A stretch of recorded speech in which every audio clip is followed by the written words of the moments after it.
Coming up on this week's Diz Pod, we have a very special guest for the end of the season, Josh from Resortv1. Let's go.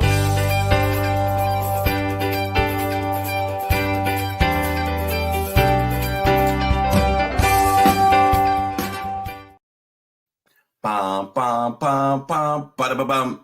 What's up, everybody? Welcome to the final podcast of 2023. Did I get that right? I got that right? We've planned so much ahead that my mind is 1 and 2 weeks ahead. So I always have to check with you. Yes, this is the final podcast of 2023. We've also decided it's going to be the season finale for season 1, and we are excited for season 2. Excited. Very excited. I mean, I took 5 days off. Of course, the weekend was in between that, which I always have. And you told me, this is funny, everybody. This is funny because Lawrence says to me, so I take Friday off to start. I sat in this chair and created for the channel, created a lot for the Diz Pod for 2024. The season 2 is going to kick off with a bang. And I did a lot of work on that. I sat in this chair at 9 o'clock in the morning and didn't leave the chair, minus lunch and to go to the bathroom, 10:15 p.m. Eastern time. Wow. That's dedication. Like yeah, but I have fun. I enjoy this. It's a business, but it's a hobby. It's a hobby still more than a business. Yeah. I just love doing it. Right. So when all that time is spent and then I'm like, man, I could have been doing some other things. I go, but were you having fun? Yes, I was having fun doing it. Exactly. So did that. And here's the funny thing. I didn't want to text this because I didn't want you to interpret it wrong in any way. But because you and I exchanged ideas back and forth. I sent something over to you. You were like, maybe tweak it here. Went back, did some more. Back and forth. Lots of back and forths. So I was off through Tuesday, and I think it was Tuesday you texted me, you says, man, you worked way too much. And then I said, but dude, every time I sent you something, you're like, hey, are you going to add this? Hey, I've got an idea. Why don't you do this? I'm like, oh, back to the computer. Okay. So I wanted to say, stop giving me things to do. and I almost did. I was thinking that too. I'm like, man, I'm giving him too much. I know he's going back and tweaking but I didn't want to forget, something. So oh, absolutely. Just shoot it over to you. Yeah, that's why you're good for me. And Christmas Day, kudos to you. I dropped the ball. I always do a Christmas message or something like that, and I just didn't do it. And it was late morning or early afternoon. You're like, hey, why don't you send out something? And I was like, yeah, you're totally right. So I decided rather than just do a message, I actually sat down, recorded 'Twas the Night Before Christmas, and read that to all of our viewers who enjoy when I do those sorts of things. So had a good time doing that. Did it all in one take. I think I stumbled a couple times, but that's pretty good. I'm not a good straight reader like that. So I'm getting better. I mean, the podcast is really teaching me to do that. Yeah. So I'll pat myself on the back for that one. So how was your Christmas? It was good. I think when I text you about posting that, I believe I was sitting in the theater because we have a Christmas tradition of always going to the movies on Christmas Day. So we watched Wonka this year. Yes. What'd you think? We liked it.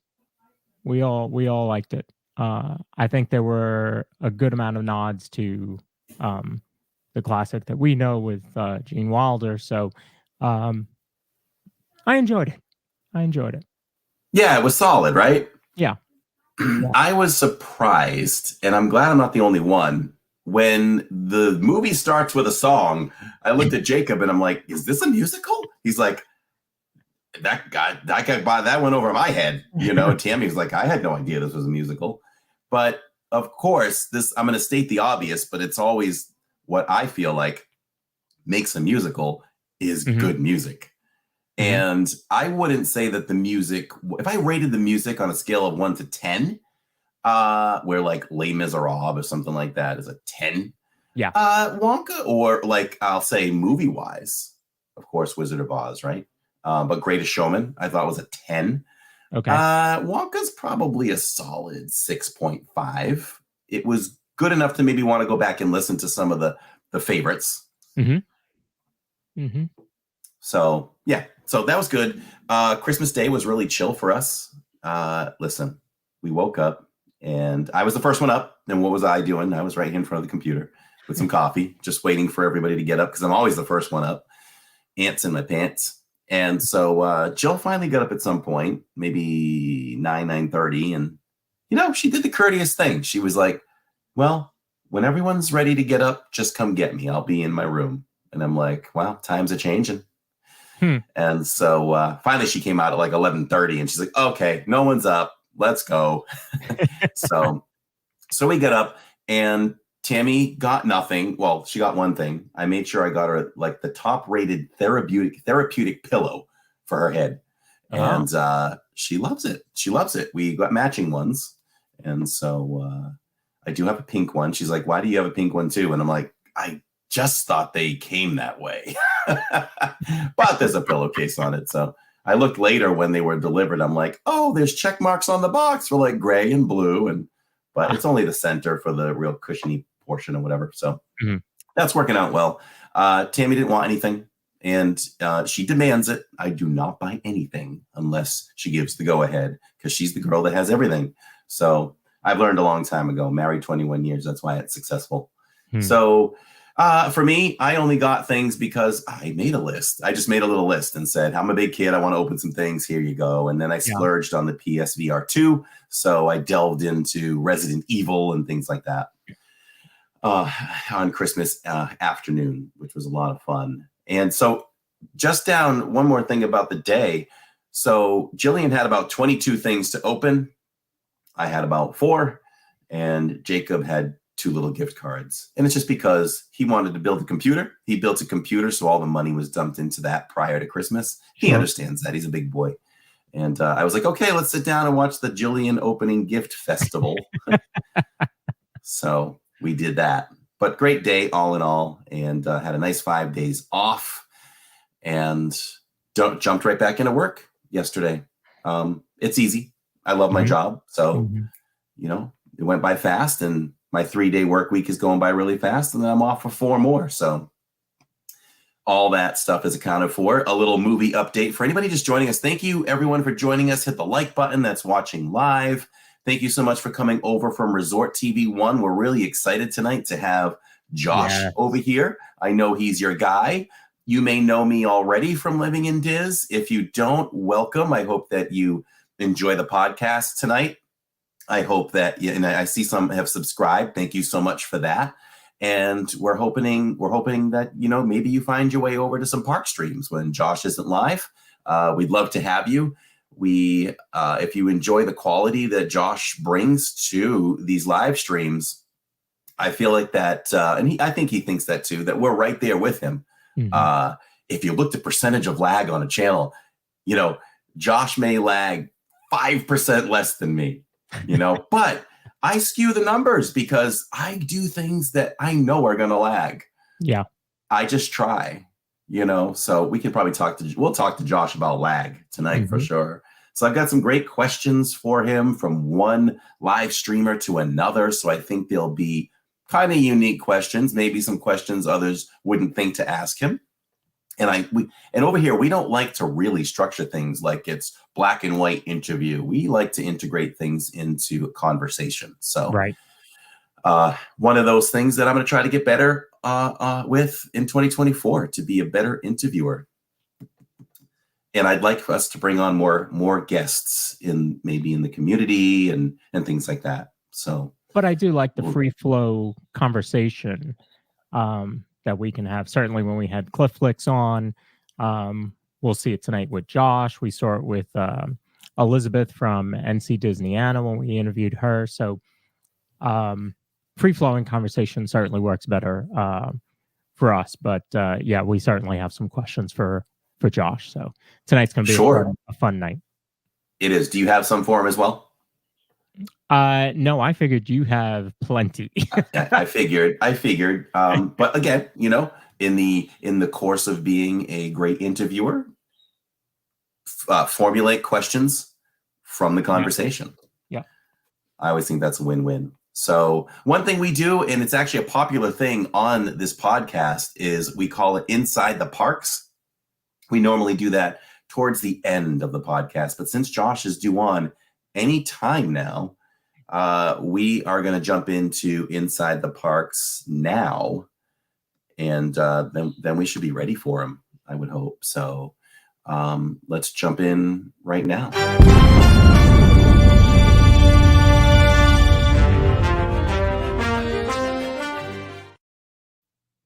So Inside the Parks actually went outside the parks this week, if you think about it, right? Yeah. So where were you?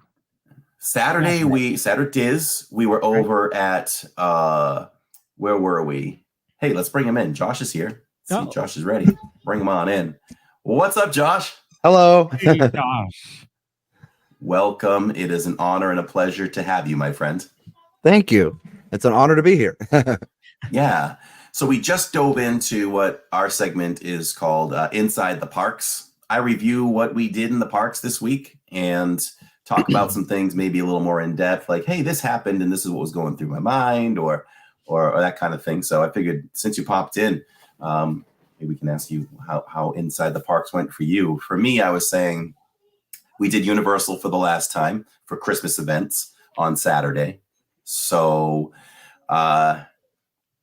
nothing out of the ordinary. We were able to pull off the Macy's parade. We decided not to do Grinchmas. It's a little hectic with that schedule. I feel like you got to be there pretty early to comfortably do both of those, where the parade starts at 5:30. We crunched ourselves a few weeks ago by doing that. We did the parade and it was a mad dash to Grinchmas on the other side, but we did pull that off. Yeah, we didn't do much Universal at all this year. Jenna did. I didn't do hardly anything at Universal. I imagine did she cover Grinchmas as well as the parade, or? I believe she just did the parade. I'm not sure. I can't remember. Okay. Yeah. Well, but it's nice. It's not like they're close to each other. Right. You know, and you got to do that mad sprint over to the other side to get to Grinchmas. Yeah. And it's such a tease. You know, Jacob and I were talking about this while we were in line for Rip Ride Rocket. And if you stand there, you're literally looking at islands right there, backstage, where Grinchmas lets in.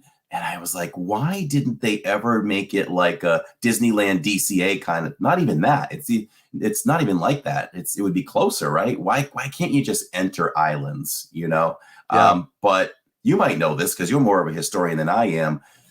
I think Universal came along a lot earlier than Islands, right? Yeah, Universal was opened around 1990, I want to say. It may have been a year or two plus or minus, but I've got pictures. We were there the year or two it opened, right around that time. And what used to be where that lagoon is now used to be a parking lot. So it's insane, the transformation. There was a giant parking lot. There was no parking garage to start. There was no city walk. And if you look at some of the historical Universal stuff, you will see there's a picture of that archway at Studios has always been there since the beginning, the big Universal Studios arch. But then just adjacent to that was a parking lot. And it's amazing to think about how much it's changed since then. So Islands was added, I believe, kind of in a parking lot area. It may have been something else, I don't know, but I'm not sure the exact lay of the land. Now, there are time periods where you can walk between Universal and Islands on a little back pathway that goes kind of behind Hard Rock Cafe there. But I know the backstage, you know, it touches even closer. But I think a lot of that is just they keep those open for backstage access and for, you know, maintenance trucks and you know, team members and all that stuff. I think that's why they keep it that way. Plus the fact that they don't want to staff additional turnstiles, you know, because if you had, you know, a gate, even if it's like pretty adjacent there, you'd have to have gates on either side to check if people had park hopping privileges and that kind of thing. So that would be, unless they just said, hey, we're going to charge one price and it gets you both parks. I'm not sure if that would be beneficial to them or not. I don't know. That's good. That's good feedback right there. Yeah. I don't know. They'd have to really jack the price up pretty significantly, I would think, to do that. But Right. it would be good for the guests to just for sure. meander in between the two, for sure. The Do you coolest like thing the that way used to be Disney? back there. Go ahead. I'm sorry. Oh no, go ahead. I was just going to say at Universal, one of the things I remember most of all was Hard Rock was on a different side. Hard Rock was over there by ET. And so Hard Rock was over there by ET, and when you walked over that direction, it wasn't a 5-0 playground over there. It was actually in that area where now they have a lot of the houses, you know, for the Halloween Horror Nights. Somewhere back there where all those warehouses were was a Hard Rock Cafe, and it was shaped like a guitar. It was really cool. And it was torn down at some point. It obviously no longer exists. But back there, we'd go to Hard Rock Cafe, and you'd have to leave the park because Hard Rock Cafe wasn't part of the park. So you leave the park, you get used to be your hand stamped, because that was how they did it back in the day. You get your hand stamped and hope you didn't wash it off. And then there was a little Psycho house back there, like from the Alfred Hitchcock Psycho. There was a Psycho house, and I think maybe even a facade of a Bates Motel. And it served no purpose other than it was just cool looking. Like there were no tours up there, nothing. They just built this replica of the Psycho house up there. So that was pretty interesting. So Josh is taking me back. I remember the guitar-shaped Hard Rock, and I'm glad you said that, because for a long time I've been trying to remember. Am I misremembering that existed? Yes, it did. Yeah. Yeah, it's one of those things. I had to look it up once too, because I was thinking, my brain tricked me into thinking Hard Rock had always been there, and I looked it up and like, no, it was in fact on the other side of the park at one point, and then they decided to kind of put it in the middle. So yeah, that parking lot, I don't remember. Streamfinder says it was large and hot. I don't remember much about it that way. I just remember that it was there, and I was probably only 10 or 11 at the time. So excuse me. I didn't realize that Universal went through so many transformations like that. I didn't get out there until, well, when I went out there, Jaws still existed, and probably existed for like another 5 or 6 years before it went to Harry Potter. Mm-hmm. So yeah, it's undergone as well, probably a bigger transformation than anything at Disney. Even Epcot, you know, has transformed so much, but you know, even Epcot has not, you know, done this full scale bulldozing, you know, that they have at Disney. Now Disneyland's undergone that huge of a transformation, because Disneyland used to be Disneyland Park in a big parking lot, and where California Adventure is, and I was there for that too. I was there. I actually rode the People Mover when I was in high school at Disneyland. The original People Mover was there. I believe we were there in '94, and that People Mover was open. I don't remember very much about it, but I just remember it was cool. So people really want that back. Do you think it ever has any chance of coming back? From what I understand, it would cost them, or almost be Disney wants to bring it back too. I believe the problem is, because it was so old, it kind of grandfathered in on some ADA disability regulations that it was grandfathered in on. Because our People Mover is grandfathered in on some stuff too. There's no accessibility to that, you know, to that platform. So, you know, they if they change too much on it, they would have to really do some major overhaul. So I think the problem is, to bring it up to ADA compliance would almost be physically impossible in some of the spaces that it runs through. So I think that's what I've read and what I've heard. The other issue is the structure is crumbling in some places, so they'd have to really reinforce and redo, possibly pour some more concrete molds. I don't really know much about it, other than I just know that Disney has explored doing it. They know that it's an eyesore. You know, they know that it's like this skeleton of a thing that used to be, and it's just sitting there. So I hope they figure out a way to do it one of these days and make it accessible and make it, you know, follow all the regulations and all that. I just think that they don't want to spend as much money as it would take to make that happen. So, yeah, I think ADA, you know, I think over at Astro Orbiter, there's an elevator there. So I wonder if that would solve a lot of their problems for ADA, if they could somehow get an elevator system next to the People Mover out there. Well, I think part of it is, I think there are elevators in those areas. See, now our People Mover, there's an Astro Orbiter elevator for our platform, but it doesn't have a stop on the People Mover platform. There's there's not even an opening. Now, could they add one in with the platform? I'm sure that they could with some engineering. I think the issue with our people mover and why they don't have an elevator for scooters and wheelchairs, and you have to be able to be ambulatory to get out of your chair or your scooter to ride it, is because there's no place to park the scooters and the wheelchairs up there on top of the platform. I think that's the big issue with that. Where would you put them? And they don't have, there's not a way for cast members to keep bringing them back down. So I think it's just not a logistical possibility at this point. And I know some people, who have ridden it and have been disabled and have been carried up the stairs, or the platform, or the ramp before. So yeah. So but anyway, where'd you go this week? What'd you do? Well, we didn't stream as much with the holidays. I didn't stream over the weekend, but Friday we did the resort hopping, Magic Kingdom monorail resort hopping. So that was super fun.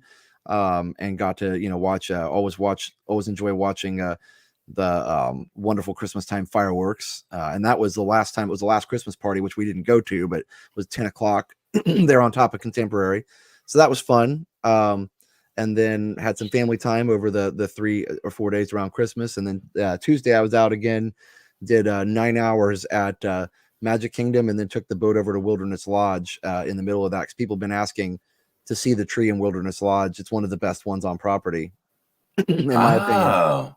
So it's huge, that big lobby in there. They've also got a refreshment stand up there, which I didn't know that they had, and had some unique treats that weren't at the Grand Floridian. Excuse me. So I was really impressed with that. And the boat ride is peaceful and relaxing, of course. And the grounds of the Wilderness Lodge are just so nice to walk around. And then we went back to Magic Kingdom, fought the crowds through the fireworks, and saw the shows and everything. So it was a good night. I also did Space Mountain with my little chest mount on the stream thing, which is kind of a pain, but it's kind of one of those things that you have to do now. And I totally get it. There's a lot of people that would drop phones on that thing, and it's safety first, of course, but it was worth it. I asked for the front and got the front row, and really got a good view of the Christmas Space Mountain overlay. It was the first time that I'd ever had the chance to do the Christmas overlay for Space Mountain, and it was fun. It was fun with the green and red lights going and whole disco thing going on. Now I screwed it up. And I figured out what I did wrong. So when I would use Streamlabs with the chest mount, I could turn the camera off, but it would still run and keep the stream going, if that makes sense. You can just, it runs in the background. Runs in the background. So I was totally fine, but I didn't realize this. This was my first time on Prism, and I turned the phone off, and nobody got to see the entire ride. I processed that the next day. I'm like, wait a minute, I know what I did. Yep. You got to keep my app, our app. You have to keep it active too. You can't turn the screen off. You can't. One thing I discovered though, from over the years of streaming Space Mountain, I would have, a little bit of the light from the camera. And when I could turn off the camera and sit in the front row, you can actually see where you're going to a degree. I enjoyed the ride so much better. It was so fun. You really could. Yeah. No, that's cool. So somebody was asking if I got a new dog. Yes. Like literally, that's why I was a couple minutes late to the stream. My wife literally just came in with the dog, like 15 minutes before I came on. And so I wanted to let her get him settled and get him all ready to go. So Liam and Steph are out there playing with the dog right now. But yeah, he's little golden doodle, and that's a new addition to our family. So he seems like a good little guy. So we'll see. We don't have a name for him yet, so we're working on that still. But anyway, congratulations! Thank you. Yeah, what's that? First dog? Oh no. Yeah, our first dog as a couple, and my first dog as an adult just passed away last November at the age of 15, almost 16. He lived a long time. So he was, he was a great member of the family, obviously, and we had him in Indiana, and he moved down here with us, so he'd been with us for a long time. But so yeah, I was just reading through some of the comments here. Does anybody have a question? Yeah, how long have we been streaming? 2017 was our first stream. So yeah, 2017. It was, believe it or not, the opening night of Happily Ever After, but I didn't stream Happily Ever After because I rightfully thought that the signal might be bad up in the hub, which it was, and I was right. So that was good. But I literally just had the iPhone. I literally had the iPhone at that time. I don't even think it had this many cameras on the back of it in 2017. It probably just had one. Yeah. And walking around, I think it was an iPhone 6S. and walking around just with the iPhone, and that was it. And you know, I didn't know what a gimbal was or anything like that at the time. I just said, let's go live on YouTube. People might like to see that. And believe it or not, that first night we got 1,000 people watching. People thought we were the official Disney stream. And said, "Oh, you're going to be live for the fireworks?" I'm like, "No, I'm going to film that separately and post it as a separate video," which was my goal.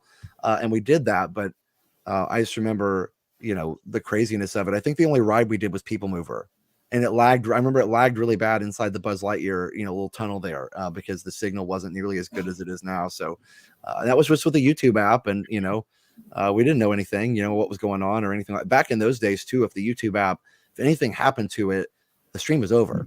You remember that, right? Yes, I remember those days. Now it's nice. You can pause your stream for an hour and come back if you want, and it's still going, which is nice. Yeah, that's great. So back in 2017, but how old is the channel though? Because you were doing some videos before the live streaming, right? So yeah, the channel itself, if you look on our about page, it says 2006. Which I was one of the people that was a beta tester for Gmail, believe it or not. So I've had a Gmail longer than most people. That's why my Gmail is just JN Nelson. And yeah, I mean, that's on my channel, so I don't mind telling people that, but it's literally no numbers, no letters, or no extra letters. It's just my name. So that's kind of cool. Wow. Yeah, but that kind of started a YouTube channel on its own. And so if you look at our actual YouTube username, it's still, and you can't change this, it's still JN Nelson 79. So, you know, I know some people try and keep their last name secret and all this kind of stuff. My last name has been on the channel since the very beginning, so it's not ever been, you know, and it's fine. But it's just funny, like that we had, I guess, I don't know, I probably didn't start posting stuff until like, I think I posted some stuff in 2007. I posted like a video of the Norway ride that I'd taken and synced up with some of the audio that was the actual real audio from the attraction, the Norway Spirit of Norway movie. And then I think I posted like "Oh Canada" at some point. And I don't know. Anyway, but after that, I posted like Resortv. That's where the name of the channel came from, with Stacy and all the different hosts on there. And then the channel that Love Stacy. Yeah, and then the channel that would scroll through and have all the dates and times and, you know, the park hours, which they've kind of been phasing out, that channel, unfortunately. You know, they have like a screen you can go to see all that stuff on the resort TVs, but they don't have the one that just plays through all the music like they used to.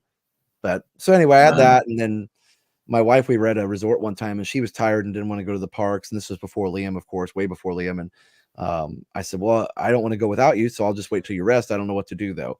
And she was like, go film a tour of the resort. You can post that up on the channel. It's like, oh, nobody's gonna want to see that. But then they did, and I didn't talk at all. I just went with the camera and just real smooth, tried to pan around, and I edited it together using iMovie on the phone, posted it up, and it did pretty well. Fast forward, Jen had been watching like Tim Tracker and Justin Scard and Adam and all the OG vloggers while she was in California. She hadn't moved back over here yet, and she'd come over to Florida for a trip, you know, to visit, and we'd gone to a Halloween party. And so she's like, we should do a vlog. I'm like, okay. So the very first ever Resortv1 vlog was at a Halloween party in 2015. We did a vlog, and I don't know, it's kind of funny because we didn't even, the channel wasn't named yet. I don't think Resortv1 was even the name of the channel at that point. So it's still J Nelson. Yeah, this is from JN Nelson 79 or something. I don't know. It was, so, you know, it's just so young. And when we started Resortv1, there was no logo at first and nothing. So and then fast forward into the live streaming, like I just saw, I'm a tech guy, so I saw like on a blog post or something, somebody made like, hey, live streaming is available for people under, it was first of all like 20,000 subscribers and more, and I was like at 4,000 at the time or something, and then it was like, well, now it was 5,000 and more. They dropped it down to 5,000 and more, and I think I was getting close and finally it hit 5,000, and was able, I thought, well, I bet people would like to do some streams. And first stream that I ever did, like I streamed for probably half an hour before I even got one person writing a message. And I actually found back on that stream where the first person commented, and even the name of the person I can't remember, but I was like so excited. I was like, we made contact, there are people watching. So yeah. Wow. Oh yeah. I read somewhere where your first video hit was Space Mountain with lights on.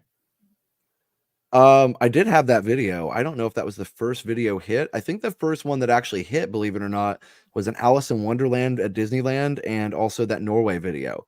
And I say hit, I mean like they hit 10,000 views or something. And that's when YouTube, this was not back in this day. I'm like, I feel like something like 1,000 years old, but back in that day, you didn't like apply for partnership or monetization. They contacted you. It was don't call us, we'll call you. And they did. And they emailed me when those videos got above 10,000. I don't know if that was the threshold, but they emailed me and said, you've got 2 videos performing really well. Would you like to monetize these videos in your channel? And I don't know, I was sitting around one afternoon. I remember mom and dad were even over, and I had the computer out and stuff. It's like, what are you doing? And I just had gotten this email, and I don't know, I'm applying for YouTube monetization. I don't know. She's like, oh, it's not going to make any money. And I was like, yeah, probably not. But, even if it makes a few dollars, whatever, and so that was the time frame. And then fast forward to after Liam was born, I took a several month hiatus with the channel to take care of Liam, of course. And, very well, new babies are definitely time consuming and a lot of challenge and wonderful all at the same time. Yes. But you need all hands on deck for that, basically. So after that, and he got kind of old enough that we could, do a little bit more. That's when the whole, we got back in and trying some vlogs and live streams again. And the goal of the channel was literally just to have a good time. And also Steph's like, if you make enough to cover your annual pass, that'll be fine. I was like, cool, we could do that. And then that way I just go to Disney and I'll have my annual pass covered and we'll be fine. And that was what happened. So, we never intended on making it a second career or a second job or whatever it is now. Yeah. Yeah. So I know how you came up with the name, but let people know who don't know. When did you you decided at some point, okay, we got to change the name of this channel. And then what led you to the naming of what it is today? Yeah, I mean, like, obviously I didn't want to tell people it was Jayton Nelson 79. I mean, it was just kind of weird, I mean, at first it was fine, but then it was like, okay, we need something a little bit better than a random Google username. So, so I started looking around and I was thinking like, well, we do Resort TV, so we'll just call it Resort TV. And I thought, okay, I don't want to use anything like copyrighted in the name or, like, Mickey Mouse or Disney or, whatever. I just was trying to avoid that. Plus I was like, well, what if we do Universal? Excuse me. I'll just Resort TV. That's just kind of generic, and it can apply to any type of resort, and that'll be great. And then I typed that in there, and they said this username's already taken. I'm like, but it's not. And so I looked it up, and there's not a channel called Resort TV. I'm like, that's weird, but they would not allow me to do that. And I'm like, okay, well, what if I add a number? Well, what if I just add a number 1? And I'm like, oh, that sounds kind of cool. Like New York 1 or, whatever. And like Resort TV 1. I'm like, and I said it out loud and I'm like, that sounds kind of cool. I like that, and so then I typed that in and YouTube in the little username, the channel name selector, and YouTube took it. And I was like, oh, all right, well, I guess that's the channel name now. And that was it, and so it just kind of, after that, it just kind of stuck. And Jenna liked it, and Jenna didn't join right away either. She moved down here in June of 2017, and that's when she joined. So our first together stream was at Epcot in June of 2017. And one of our first comments was from Epcot Bob, and his comment was, Epcot Bob likes Epcot. I'll never forget that. How about that, huh? Anyway. Disney likes to sneak things in with Easter eggs and Pixar and numbers and letters and all that. Have you ever thought about taking the JN Nelson and just incorporating that sneakily into a t-shirt or something? No, but that's a good idea. Yeah. A little Easter egg. I think that's a good idea. I think that's a good idea. I think Josh stole my my questions, my show notes, because I'm so sorry. Answering. No, this is perfect. Too many I'm questions. listening back. I don't have to ask, the first 4. That's awesome. I love it. Great minds think alike. So Jenna comes along. Jenna was living in Indiana. Jenna was living in Indiana at first, and then they moved to California. They had a business venture out there, and then Jenna they both had jobs out there, and but then it didn't work out, and so they were gonna. So Jenna had told Dale. Dale was resistant to move down here, and Jenna had told Dale, like, okay, we tried California, like, it's my turn. I want to go to Florida, because mom and dad were already down here. I moved down in 08. Mom and dad moved down in 09. And then 2017, then Jen and Dale finally did move down here, and yeah, the rest is history. So Jenna comes here. At what point does she become part of the channel?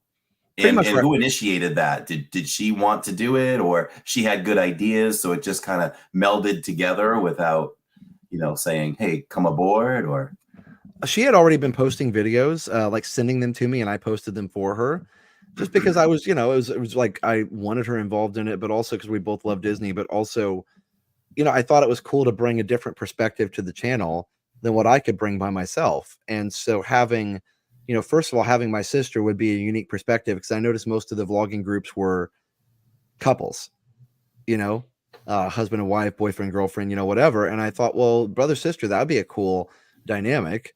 And so that might work. And then also just bringing, I'm not into shopping or fashion or food. And so bringing, her in, that she is into those things, bringing a different perspective to the channel was huge.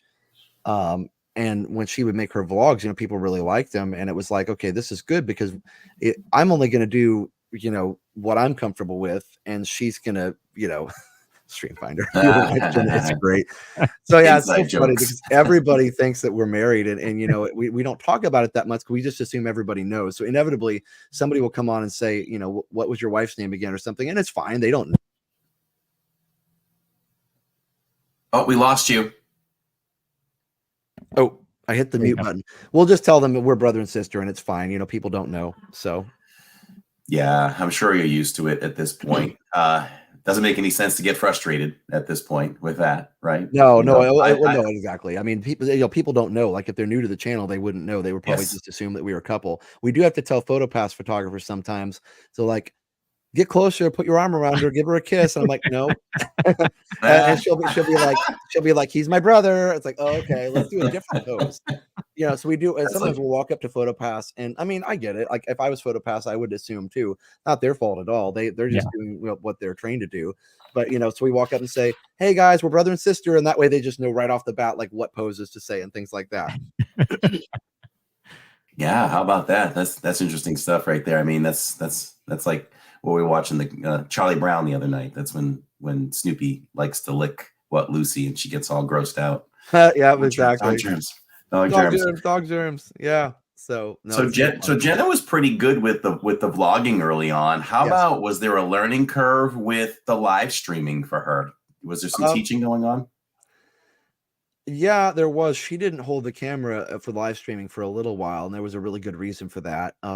We had to figure out the chat filter settings, because there were, when I did first bring her on, if you've ever been on a gaming stream, like a Twitch gaming stream, and seeing how the chat goes, that's kind of what the chat looked like when we first started doing YouTube. And so there were some very inappropriate comments about Jenna at first, and I did not want her to see that. And literally, like, sometimes I'd look at it and go, bro, that's my sister, like, stop, but anyway, I don't say bro that much, but you get the point. Like, I was just like, I have to find a way to filter out these comments. And I told her, I was like, I don't want you to hold the stream until we can get this cleaned up, because you do not need to be seeing this stuff. And luckily it wasn't that hard to do. We just, we sat around one night and tried to come up with all the bad words we could think of, and had to laugh about it. And then that must have been fun. It was kind of fun, because you're just like the immature side of you, like, okay, wait, what about this one? What about this one? So then we typed them all, and then inevitably somebody will come up with one you didn't think of. You're like, oh, gotta add that one later, so but anyway, so that's why originally she didn't add. And then it's actually, I don't know if you've done it a couple times. I did it until you saved me with the gimbal. It's actually a lot harder streaming barehanded, I call it, with no gimbal than with the gimbal. So our streams, we would have to take a break after like an hour and a half, because we'd get really tired. Yeah. I mean, I forgot my gimbal. You know what that's like. It's just a sick, sunken feeling in your stomach when you look in your bag and you don't feel that gimbal, and then you look again, and then let me look again. And I almost canceled. Are you sure it's not there? A few weeks ago, I messaged you. I'm like, I don't have a gimbal. I don't even know what I was hoping you would tell me, but I was hoping. I felt so bad. I thought I need to start carrying an extra one because I owe you one. Yeah. I used to carry an extra one, and it got to the point where my DJI, which was my spare, I like the Moza a little bit better, but I have the Osmo Mobile 4 as well. And it got to the point where that one was really setting off the security, and I got tired of having to stop every time. So I just started not including it in the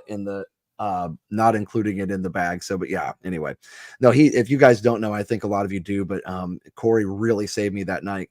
I was also already having a really bad day. Like I think that was when we found out our identity had been stolen. Yep. And we had all these fake accounts in our name. Our credit was in the tank, and it was just like, I just needed to get to the park and get out of there. And I get into the Magic Kingdom and realize, I think what it was I got through security.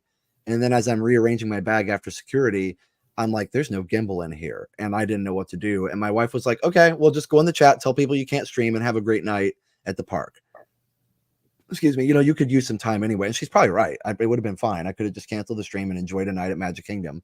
And I was like, no, I'm going to have a stream at least for a little bit, And so then that's when I texted you, and Corey literally came to the rescue. So it was awesome.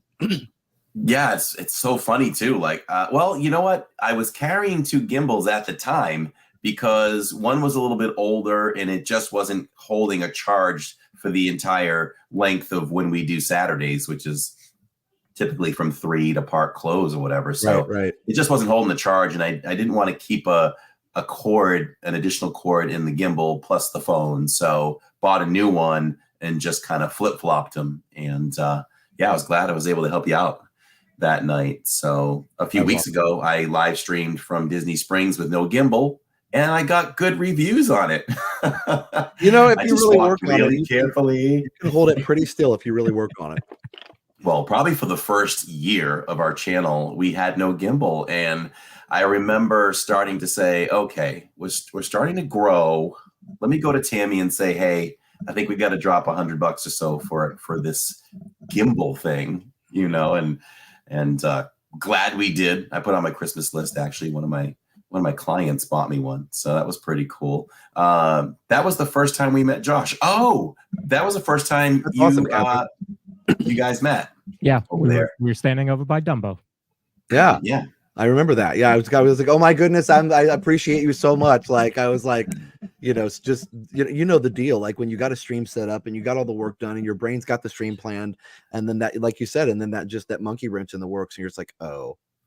And I was gonna, what my plan was actually, if you hadn't had an extra one, my plan was just I was going to walk around maybe for an hour or two, see how long I could hold out with just the phone, do a people mover, and, probably call it a night early. And, so it was really nice that we were able to keep going that night. But no, and that's the thing. I think a lot of people don't know this. I was talking about this the other night. Like when streaming, was kind of in its infancy, there was a lot of competition at the beginning, and Jen and I really tried hard not to be a part of that too much.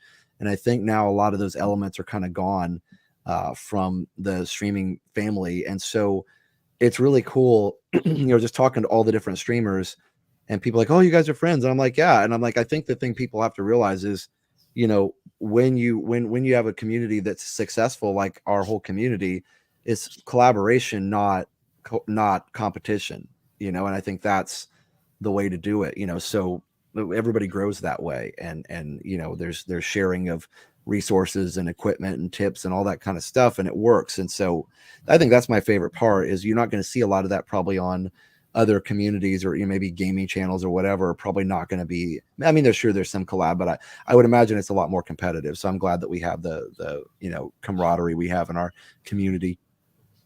Why do you think that it's gone? Why has that gone away? Is it because people have collaborated, or those in the beginning that were more competitive have gone away? I think the competitive, some of the most competitive people have gone away because they burned themselves out, realizing that you can't do that, because you're not gonna, I don't know. And I use this word with quotes because it's really not, you're not going to win every time, because there's no winning. It's just do a good job, right? And have a good community.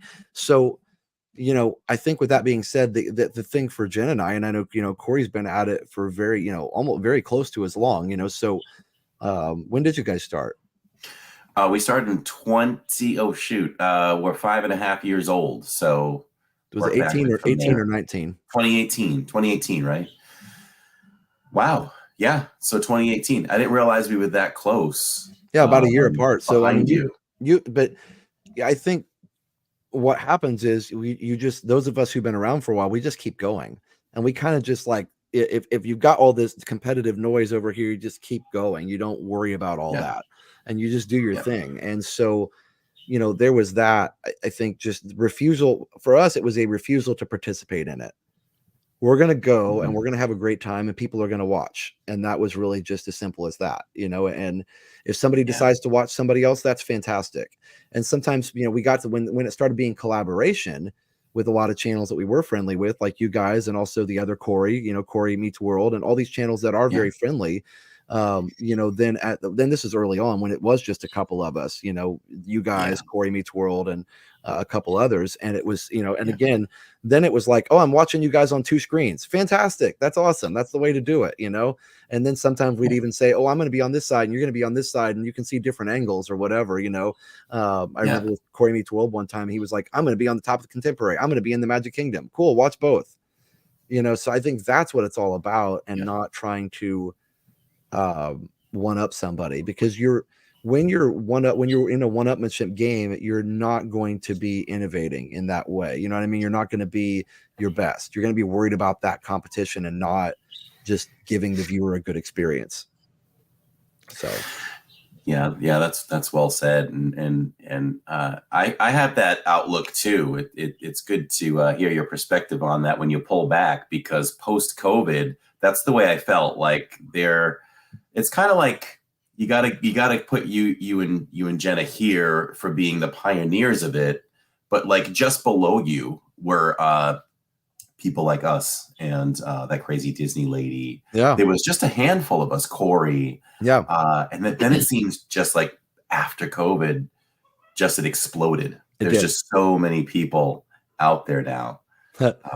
Mara says the only competition in the community is who can ride the most rides in the final 2 hours. Yeah, Corey Meets World and I had that one in the competition, and that was fun. You know, it wasn't like, I mean, that's the kind of competition that would be fun, like do that kind of, and it was for, you know, it was for charity too anyway, you know, so we did some for Give Kids the World. And so those kind of competitions I think are healthy, but you know, you're just having fun, you're playing a game, not like whose channel is better. Like that's not, again, it's like that would be like saying who's better, ABC or CBS. Well, they both have good shows. You know what I mean? Like, so why would you don't need to pick one or the other. You can watch all of them. You know, if you like something on ABC, you like something on Fox, you like something on Disney, great. It's not a, you know, it's not a problem. So I think that's what's so fun about it. And it's just for the viewer. It's what fits their personality, right? Sure, absolutely. And that's going to determine who they watch. We're all showing Disney, you know, so it probably does boil down more to the product, the quality that's being delivered, the interaction, and the personality of the viewer to, you know, the creator, I guess. Yes, 100%. You know, and it's kind of like sometimes, you know, we get an influx of new names in there. You know, I'll say, hey, welcome in. We try to bring a different kind of fun. We're doing it like no one else is, and my reasoning for that is just, hey, we're a family. We're a husband and a wife and 2 kids that are very involved in the channel. So, you know, if that's something that interests you, you know, hang out, look, you know, watch, and if you like it, subscribe. You know, so. Are you the hardest working man in the Disney World community? I don't know about that.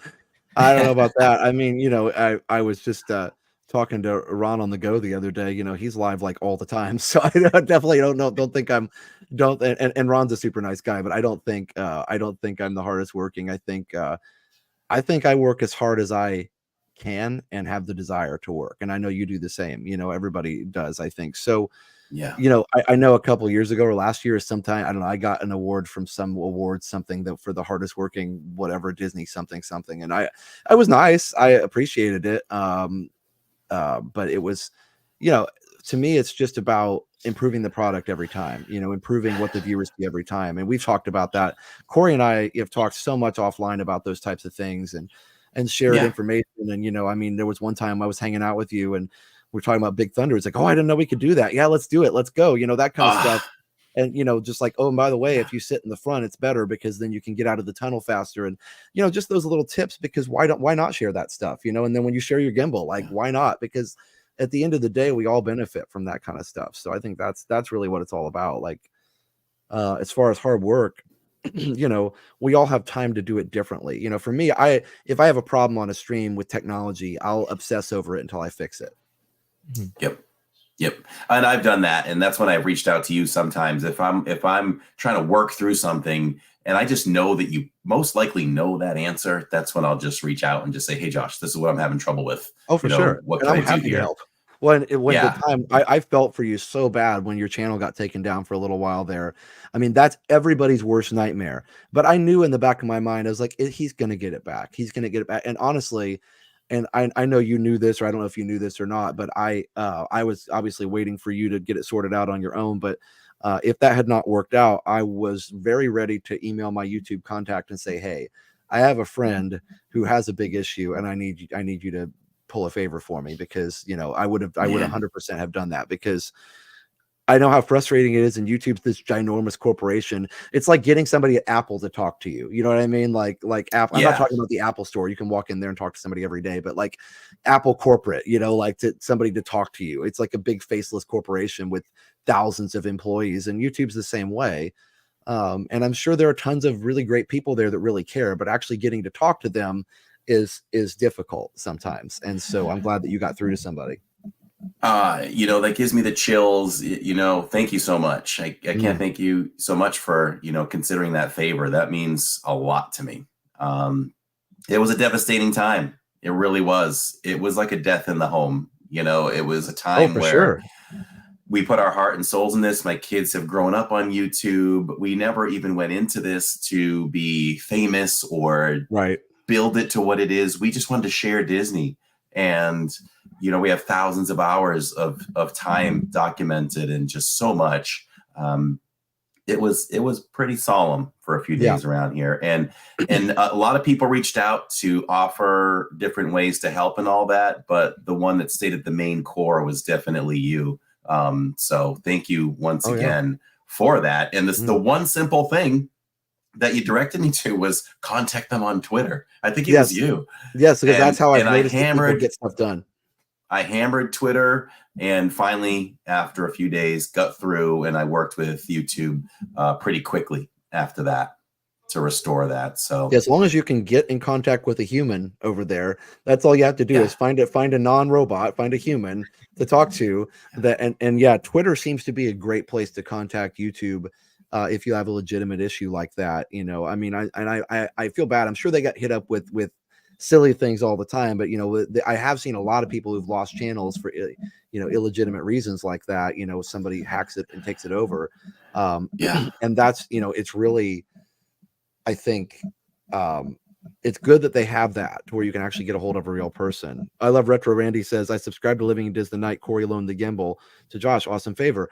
And I think that is, you know, that in and of itself is cool, because you see a community that's willing to share. You know what I mean? That is like, hey, I've got one. Absolutely. Let's make this happen, you know, and work it out. And the same thing, like if this is a competitive community and you text me and said, I lost my channel, I don't know what to do. If it's competitive, I say, oh, wow, I'm sorry. Good luck.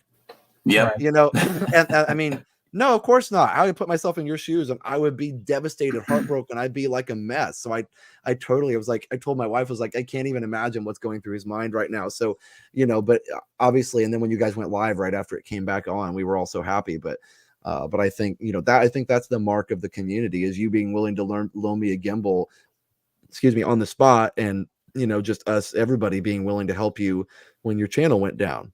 You know, I think that's what this community is about, is stepping up and helping people, you know. And if anything else, you know, happened in somebody's life in the community, I know people would step up, you know, and help out. It's just what it is about. So, so anyway, it would be nice if we could do some kind of get together. You know, I've thought of that over the last couple of years. Just, I don't know, have a gathering, you know, the vloggers, the live streamers. It'd be cool to mingle and kind of have a cocktail hour kind of thing. 100%. If we could ever get something like that done.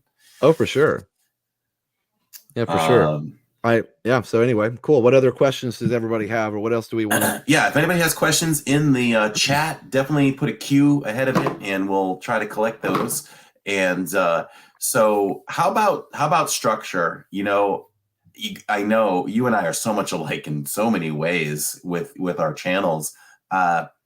Structure wise, like how far ahead do you know what you're going to do? Like I literally sit down and plan. I plan a month, but things do change. Sure, But I sure. do look at things. My little formula is like, okay, if I'm out at Epcot on Tuesday, I've been trying to make Wednesdays my staple Magic Kingdom night. Sure. And then Saturday, I've got to factor in the family in what they want to do. It doesn't really matter as much as what I did prior to during the week. But so if I did an Epcot on Tuesday, Magic on Wednesday, I'm most likely doing Hollywood on Saturday. I almost try to do them in sequence, but Animal Kingdom's more of like, maybe every 6-7 weeks or something like that. We're working some Universal. We're the same. We're so seldom on Animal Kingdom. It's just, I don't know why. So I'll start with you. Like, why do you feel like you maybe don't go to Animal Kingdom as often as the other parks? Yeah. We don't, because I'm just going to say it. Like, we just love the other three so much. That's probably the top factor there. Being mindful of the channel. I know it's going to pull the least amount of viewers as well. And then the other thing is the time. You've got, for us as a family, going out on a Saturday, number one, I'm not going to do it during the week because I'd have no time. Starting a stream at 6:30 after work, it doesn't make sense to go and do that. Let's go for a half an hour. Yeah, yay. So that's out. So when it comes to Saturdays, if it's just the family, they're rotating between Epcot and Hollywood and Magic, and then they might want to go do Hollywood again. Animal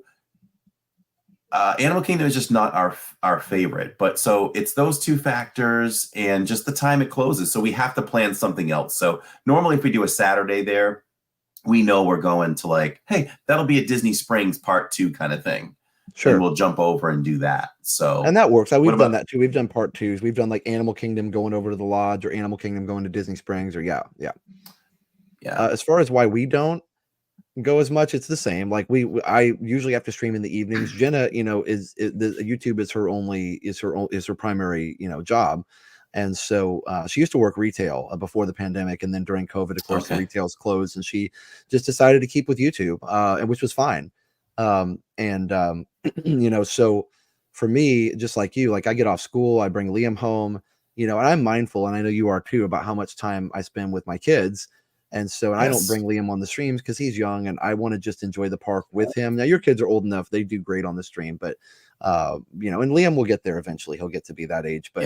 But at the same time, for me, I don't want to spend just an hour at Animal Kingdom. And then, when I go, I don't find that it's different on the numbers that much. Believe it or not, the park that pulls in the least numbers for me a lot of times is Hollywood Studios, which I love studios. So, but the park, for some reason, we do studios. A lot of times the numbers are lower, but as we go on, I don't notice big differences in viewers unless it's it's a special event.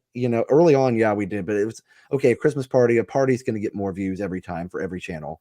That kind of special events get more views. But as far as like just going to a park, unless it's Universal, gets less, of course, from everybody. Yes.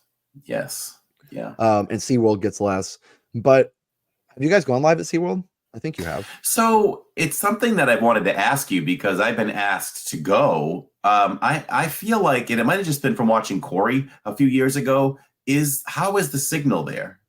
It's not fantastic. I actually had to kind of jump back and forth between Wi-Fi and cellular, which, as you know, is not a lot of fun. So that's an issue. Now at the time I did it a couple times, I had T-Mobile, and now we have both at T-Mobile and AT&T. And I find that I still have to use both to make it work. Cause like lately in Magic Kingdom, AT&T has been a little spotty. So I've been using T-Mobile more. So, it's so weird. It's as you know, Corey, it changes from day to day. Like there's certain areas that always lag. Of course we all know that, but like, there's also certain times when it's like, all of a sudden AT&T doesn't work anymore in Tomorrowland. And it's like, how did that happen? Yes. And that was very recently. Opened up the stream, getting everybody excited. I hit Tomorrowland. I look down at my signal and I'm like, my God, we're dead. We're dead. you know, and yeah, so that's happening in Tomorrowland again, here and there. So It is. So hopefully that'll get fixed. yeah, for But sure. you're right. You and I, you ever find yourself, one conscious effort that we're trying to make is get ourselves in the parks a little bit more without being live. Yeah, good. So being, you know, an hour away, we usually have a purpose for going. We have certain days that we're available to go. So when we go, we've got to feed the channel, but we're trying. And there's been times way more often recently than in the past where we're going without streaming. So I do still find I'm so programmed that I'll be on a ride or something and I'm not live, and my mind will go, oh, switch over. Oh, switch signal. And I'm like, wait, I don't have to. Just watch the ride. You know, there's been times actually where, yeah, it's like that live streamer kind of habit, you know, where what was it? I'll even if I like go to BRB so I can go to the bathroom, and I'll go to BRB, and I noticed one day I'd already gone to BRB, the stream was already off, and I'm putting the gimbal in my backpack so I can go into the restroom. And as I'm putting it in there, I'm announcing what I'm doing. All right, I'm going to put the gimbal in the backpack now. All right, I'm going to zip up the bag. All right, I'll be right back. And I realized I'm like, I'm not talking to anybody right now. And I still thought I was on the stream, you know, like there's nobody listening to me right now. You know, so you get kind of in that habit. Yeah, we had an inside joke on the channel for a while because I didn't have a BRB screen yet. And I went in and I put the gimbal on the baby changing table and let everybody just look at the tiles. So that was an ongoing joke for a while. But I have a BRB screen now, and I used it recently. And I came back and we picked up a few subscribers on the BRB screen. Nice. Like, okay, all right, that's pretty cool. Why not? So how far ahead do you schedule? You know, we sit here on Thursday. Do you know what you're doing this weekend? Do you know what you're doing next weekend? Or is that even too far? It's literally a week in advance, pretty much. Now, if we have major events, obviously we all schedule those in advance. You know, we've had New Year's Eve scheduled forever, and we do New Year's Eve, you know, Saturday we'll do at Magic Kingdom, and the Sunday, New Year's Eve, we'll do at Epcot like we do every year. But as far as like Friday Night Live, we pretty much plan like the week before or maybe a couple days before. This tomorrow's Friday Night Live, we planned like earlier today, because it was kind of like, oh, we're going to go to Epcot and Magic Kingdom. Okay, where do you want to go? You know, whatever. So we were just trying to figure that out. But as far as the other thing is kind of funny, like we announce all our other streams, and we just got in kind of this habit. We used to stream once a week. That's it. You know, and a lot of channels did just once a week. And that was kind of for us. I used to live in Lakeland, so it was like 45 minutes. So I couldn't go as much, you know, and the traffic got worse and worse and worse. And we're glad we moved closer. But so we would do this big thing where we would have like the announcement videos, and people got to the point where they really liked those little Friday Night Live surprise things. So what day is it? We just kind of stuck with that. Like, so after I get finished with this podcast, then we'll go, I'll make my announcement video for tomorrow, because people just like it. Like, there's no really reason for it except for it's just fun. But yeah. Anyway, so I don't know. So we schedule about a week in advance. That's about it. And that's why I tell people will email me, and I always feel bad because I want to meet people, of course, but people will be like, oh, what park are you going to be? Like somebody will email me, and what park are we going to be on February 1st? I'm like, I have no idea. You know, I get that too. And I don't want to tell, and it's not to be rude at all. I wish I could tell you, but I don't want to tell you now. Then they make all their plans based on that. And then we have to switch for some reason, or we want to switch. And I don't ever want to feel like locked in to, like, if we say, oh, actually something cool happened at this park over here, we want to go cover it. And now we're locked in because we already told 5 people we're going to be over here. You know, so there's that element of it, but also just sometimes we just like to have the flexibility of it. So, you know, sometimes we have a tentative idea, but that's why we don't even announce them until like a day or two before a lot of times. Okay. So yeah. Let's see. Do you think that this is from Dave Wren? Do you know Dave Wren? Yeah, Dave's in our chat for sure.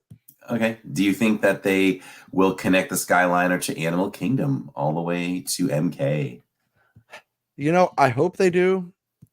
I'm not optimistic about it because I think that for Disney, the bus system works just fine. So there's that. And I think that also, sorry, I heard the dog whining in the background. I'm like, what's going on out there? Anyway, I think also the most likely thing that's probably going to happen first that I've heard rumors about is connecting Animal Kingdom Lodge to Animal Kingdom via a very short Skyliner. I think that makes a lot of sense as a test pilot program to say, okay, we've done this one Skyliner.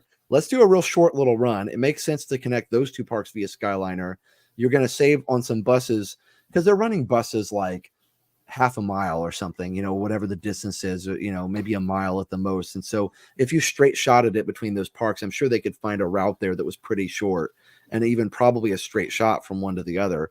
I don't know how many trees or how many things would have to be cleared for that. But so I think that might happen. I know the one thing that won't ever happen, and I wish that it would, but it won't, is there will never be a Skyliner to Disney Springs. And I'll tell you why. They don't want people parking at Disney Springs and taking a Skyliner to the parks and saving the $30 on parking.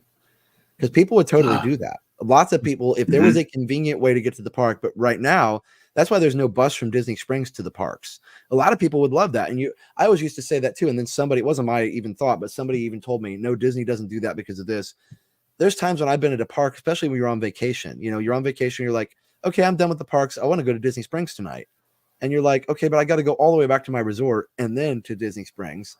And you're like, why? Disney doesn't like people shopping and spending money. Surely they want people to go shop there and make money. And it's like, no, it's not about that. They're trying to keep people. So if you want to go to Disney Springs, if you wanted to park there, you still could do it. You could park at Disney Springs and take a bus to a resort and take a bus to the park. But that's a lot of work. And that's going to take you over an hour. Unless you get really lucky, it's going to take you an hour at least to do that. So that's the reason I think why the Skyliner will not ever go to Disney Springs. Maybe they'll connect some of the other parks.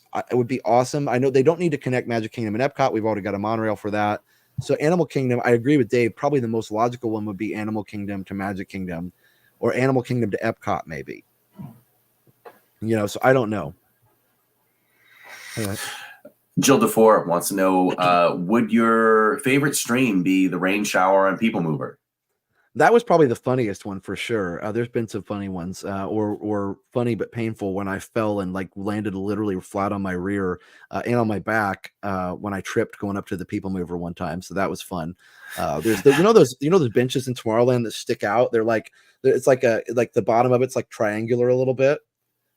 They're concrete. Concrete. Yeah. Concrete. Oh. They're more like planters, I guess, but they're concrete and they're not straight down. They stick out. And so somebody was walking next to me and I was going to walk between him and the concrete thing. And I underestimated how close I was to the concrete and I tripped and I went backwards like this. And I ended up on my back. Still don't know how I didn't hit my head. But I went backwards and ended up on this concrete planter and mom was with me. She's like, you all right? And I'm like, I think so. I fell really hard and the stream, the gimbal went all wonky and everything. And so then of course I had to post that as a separate video. So it was funny later. I was pretty sore for the rest of the night, but my favorite stream, I don't know. It's just so hard. There's been some amazing moments happen. And I think probably some of my favorite ones are just when something amazing happens that you never would have expected. Meeting people that we've wanted to meet for a long time. Meeting Mike Wheeler for the first time was pretty cool. That was a neat experience in person, and he's been on the stream recently a couple times too. He's such a neat guy. But it's just so hard to remember all the different moments. There are moments when it was funny, where we said something silly at the end. Jenna was trying to say one time we stopped the stream right in the middle when we were trying to pause. Our old app had the stop and pause buttons right next to each other. You'd hit the little button and then it would give you three options: cancel, stop, or pause. And if you hit stop, the stream's over. So we made sure on our new app that the stop button for the stream is located deep inside a menu that you can't accidentally get to. And I told him, because he had it originally right on that button. And I was like, he's like, I figured that'd be convenient. And amazing. I said, we don't want it to be convenient. We want it to be inconvenient. Yes. And I told him why. He goes, oh, that makes perfect sense. Okay. But anyway, so after that, we ended the stream and we're up on the Contemporary. And Jenna, we were saying, she was going to say, okay, we've had so much fun, guys. And instead of saying that, she goes, all right, guys, we've had so much trouble. and she stopped and we just laughed for 5 minutes because it was literally the way she said it was just so funny. So anyway, over the years being brother and sister, have you ever had maybe a disagreement where you needed to just kind of mute and take care of business for a minute and then get back to business? recently we had a disagreement on the stream, and it was just being hot and tired. We did an all day stream, I don't know, over the summer at some point. And this is where the whole Josh is a jerk reputation gets going on, because I can be a jerk. I'm fully aware of that. Like, I'm not perfect at all. I mean, we all, and I think the other thing is we all can be jerks, but when you're live for 9 hours, 12 hours at a time, your jerk is going to come out every once in a while. It just is. And I'm aware of this too, but I can be very like, just forward about things. Like, I just say what I think pretty quickly, and I get impatient and I want to get on with it. So, I can't remember what it was. Like, literally, mom was behind us. I want to make sure she was still with us, and something happened, and I don't even remember what the disagreement was. But I felt like she was snippy with me, and then I said, "Don't get snippy with me," and whatever. And finally, I can't even remember the whole thing, but finally we just parted ways for a little bit. And she just handed me the stream. She just handed me the stream, and she went off, and I went off, and we apologized later, and it's fine. But some people were really hard on me, like, Josh, that was really rude. You didn't apologize to her right now. I was like, okay, well, that doesn't help when you're already upset, right?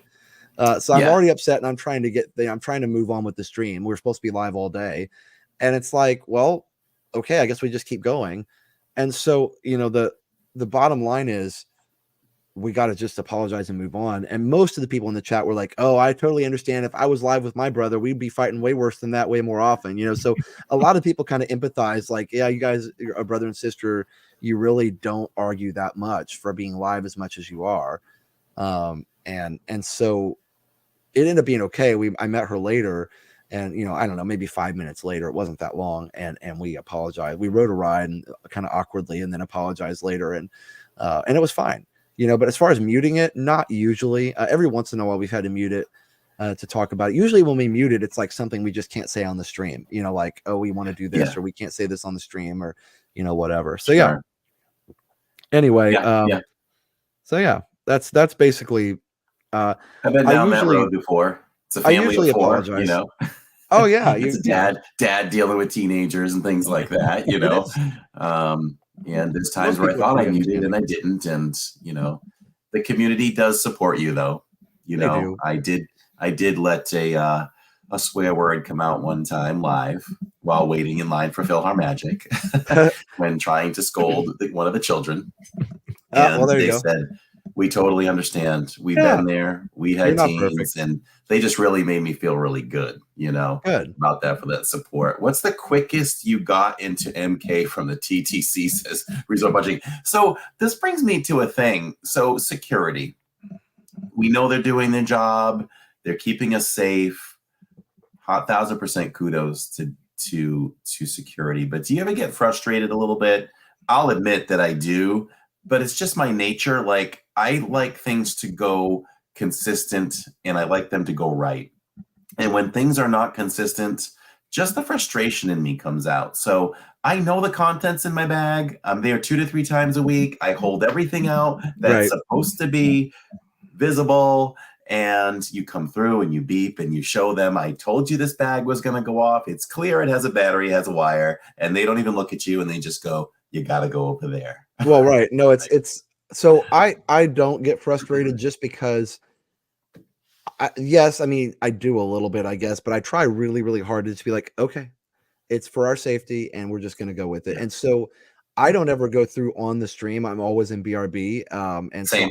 So it was probably more nerve-wracking when we just had to pause it, and we didn't have the BRB, and people were just like waiting, and I'm like, oh no, we're losing viewers. And if I ever did get beeped, I'm like, okay, now we're going to lose a ton of people. But I thought, okay, but that's the people who really want to be there are going to come back. And the alternative is I don't get to go in the park. So like grow up and just let it happen. So that's what I say to myself, like not to anybody else. And so I have the same consistency thing. I'll hold the same things out, and my backpack will go off for some reason.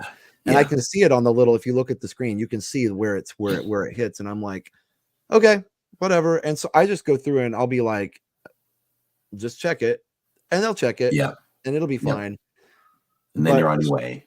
yeah, as far as getting into Magic Kingdom, I've gotten, I don't know if I've ever timed it, but I believe I've gotten in within like 10 minutes before, from the parking lot to the, all the way into the park. If you catch it just right, if you go straight through security, no stop, and you walk onto a monorail that's already sitting there and the monorail doesn't stop, you can get in about 10 minutes if you really plan it right. I never timed it, so I don't know what the time was, but I know I've done it really fast before. The lagoon is nice, and I do like taking the boat, but I'm all for filling that in for a parking lot just so we could get really close. Yeah, I don't know. Social Blade's in here. Hello. Hey, Social Blade. What's up, Social Blade? Good to see you in the parks a couple weeks back. That Jonah is so cute. Oh, yeah. Yeah, they just had a recent baby, like what, 16 months? Is he 16 months now? Really cute. Especially Leslie says, which Disney park ride has the most impressive technology or effects in your opinion? For me, it's easy. It's Rise of the Resistance. I think for me, Rise for sure. And before that, it would have been Horizons. Like Horizons was so ahead of its time. It was unbelievable. They used the Pepper's Ghost for holograms, but it was video. They had the 90-foot OmniMax theater screen. You pushed a button, a touchscreen button, by the way, or a touch sensitive button that would pick a different ending for the ride. That was 1983 when that came out. The computer technology that ran that had to have been like they must have invented stuff to make that ride happen. And I have read about Imagineering actually inventing things that didn't exist. So, the fact of the matter is, like, literally it would play a different movie. And the movie was like on film at the time, right? Because there was no hard drive to put a movie on in 1983. So that to me was the most impressive for its time. Rise is a level above that, of course. And that's why when I saw Rise, I was very happy, because I was like, yay, Imagineering is back. And not that they were ever gone, but just they've been allowed to do what they do. I think that's the budget sometimes gets in the way. And I know you have friends that are Imagineers. And I was talking to one lady who's really high up, actually. And she's one of the ones in charge of the Tiana ride right now. And she said, first of all, we're going to love it. It's going to be amazing. Like, obviously she can't tell me anything, but it's going to be amazing, other than what's already out there. But she said, I wish you guys could see the stuff we draw up before it gets out there. I wish you guys could see the stuff we come up with if money was no object. I said, oh, wow. I'm sure it's amazing. She said, literally, some of the stuff I still hope happens at some point, because there's all these ideas and there's no shortage of ideas. And I understand Disney's a business. They've got to be fiscally responsible. I 100% support that. We obviously don't want them to go bankrupt because they are irresponsible. But, so anyway, my mind boggles when I hear, when I hear an Imagineer say to a huge Disney fan like me, like, I wish you could see the plans. And I'm like, I wish I could too. Yes, absolutely. Wow. Yeah. That makes you really wonder, like, what has not made it to the parks? Oh, I'm sure there's a lot of stuff. And even these rides that come through, like maybe there's things for even Rise of the Resistance that never made it. Right. I'm sure you know this too. When you wait in line for Slinky Dog, the crayon drawing before you get on Slinky Dog has the original plans for what was supposed to be put along that ride. So Ham is in the drawing, right? And Ham is not out there. And there's certain characters that are not out there during the course of the ride that were in the original plans. Well, and another one, just recently, Guardians of the Galaxy was supposed to have animatronics inside of the pre-show room. Oh. I don't know who it was, but like Rocket, maybe, Groot, probably. I don't know if it was going to be, all the actual humanoid characters were going to be in there or not. Gamora and all, and Star-Lord and the big guy. I can't think. Nebula. No, the one who's always hungry, the cake toast guy. What is his name? I love him. Oh my gosh! Before I can think I'm of blanking now too. But anyway, somebody figure it out. If I hadn't asked you, you would have known. Yeah, but somebody's gonna post it in the chat, and we're gonna know in about 3 seconds. Yeah. Leo Epcot fan says, "What goes through your mind knowing people around the world are watching your streams?" For me, it's mind-boggling to think. Drax, that's his name, Drax. Okay, thank you, Leslie. Okay, I feel better now. I'm Frank. I can go to sleep tonight. That'll be good. All right. So, I think for me, it's mind-boggling when somebody says, "I'm in Japan." you know, right now watching you. I'm in Australia on the literal other side of the world. And I'm like, that's crazy. Or I'm in, you know, whatever country that they could name, or across the country. Or then the other part of it is so cool is when somebody says, I'm watching this virtually with my daughter that's at college across the country. And so like they're watching at the same time and maybe chatting on the phone or chatting virtually or whatever. They're both watching the same stream, you know? So I think that's cool. I always think about that. But the only time a couple times I've really been nervous is when there's a ton of people watching, like when it's been 10,000, 20,000, and I'll flip the camera around and go, the same number of people are watching me right now as in the town that I grew up in. And that just hits you every once in a while. You're like, wow, that's a lot of people. And I hope there's nothing on my face right now. Like, you know, sometimes I've streamed and I've eaten a chocolate chip cookie and had chocolate or, you know, whatever, or who knows what else, you know, food in your teeth or, you know, whatever could possibly happen. And you know, it's like 20,000 people looking at me and I'm about to be a meme. Like something's going to happen. I'm going to be a meme in like 3 seconds. But I think that's the other part of it that's, you know, nerve wracking is that there's no editing. I mean, yeah, you can edit something out later, and we have done that when we don't feel like whatever happened, you know, represents the channel. You know, I edited out the little golf cart thing in Fort Wilderness a couple weeks ago because I messed up and didn't follow a golf cart rule because I thought I misunderstood what the rule was.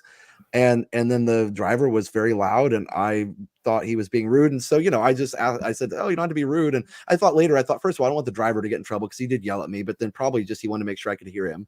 But then secondly, I was like, that's just something that doesn't need to be in there. Boom, gone, you know?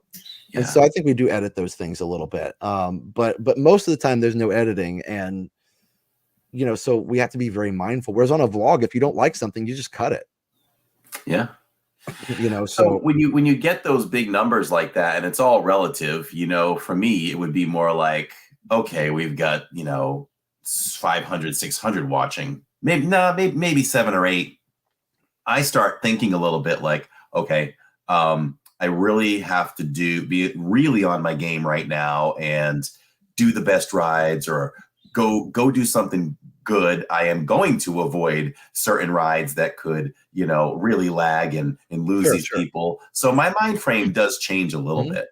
Does yours too? It does. Yeah, it does for sure. And, you know, and I remember too, even when we first started out, I would think through stuff and be like, well, we don't want to ride that right now. Or if we had a ride that's really tough, like Haunted Mansion used to be even tougher than it is now.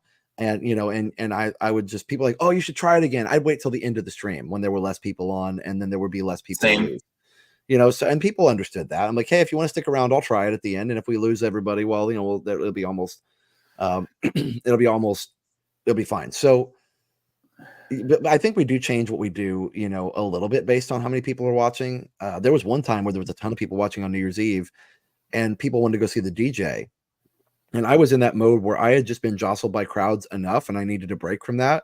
And we had a frozen fast pass, or I don't know, I think it was actually a fast pass, like at the time or whatever it was several years ago. And I just was like, I need to go ride Frozen. And a lot of people in the chat were very angry, like not regulars, like viewers that weren't normally there. The regulars were fine, but people that were like new to the channel and that were watching and they're like, why aren't you going to see the DJ? There's hardly ever a DJ there once a year, blah, blah, blah. And I tried to explain to people, like, I just need a break from the crowd for a minute. I just need to not be bumped around for a minute. And people, when I said that, people were like, oh, okay, I get that.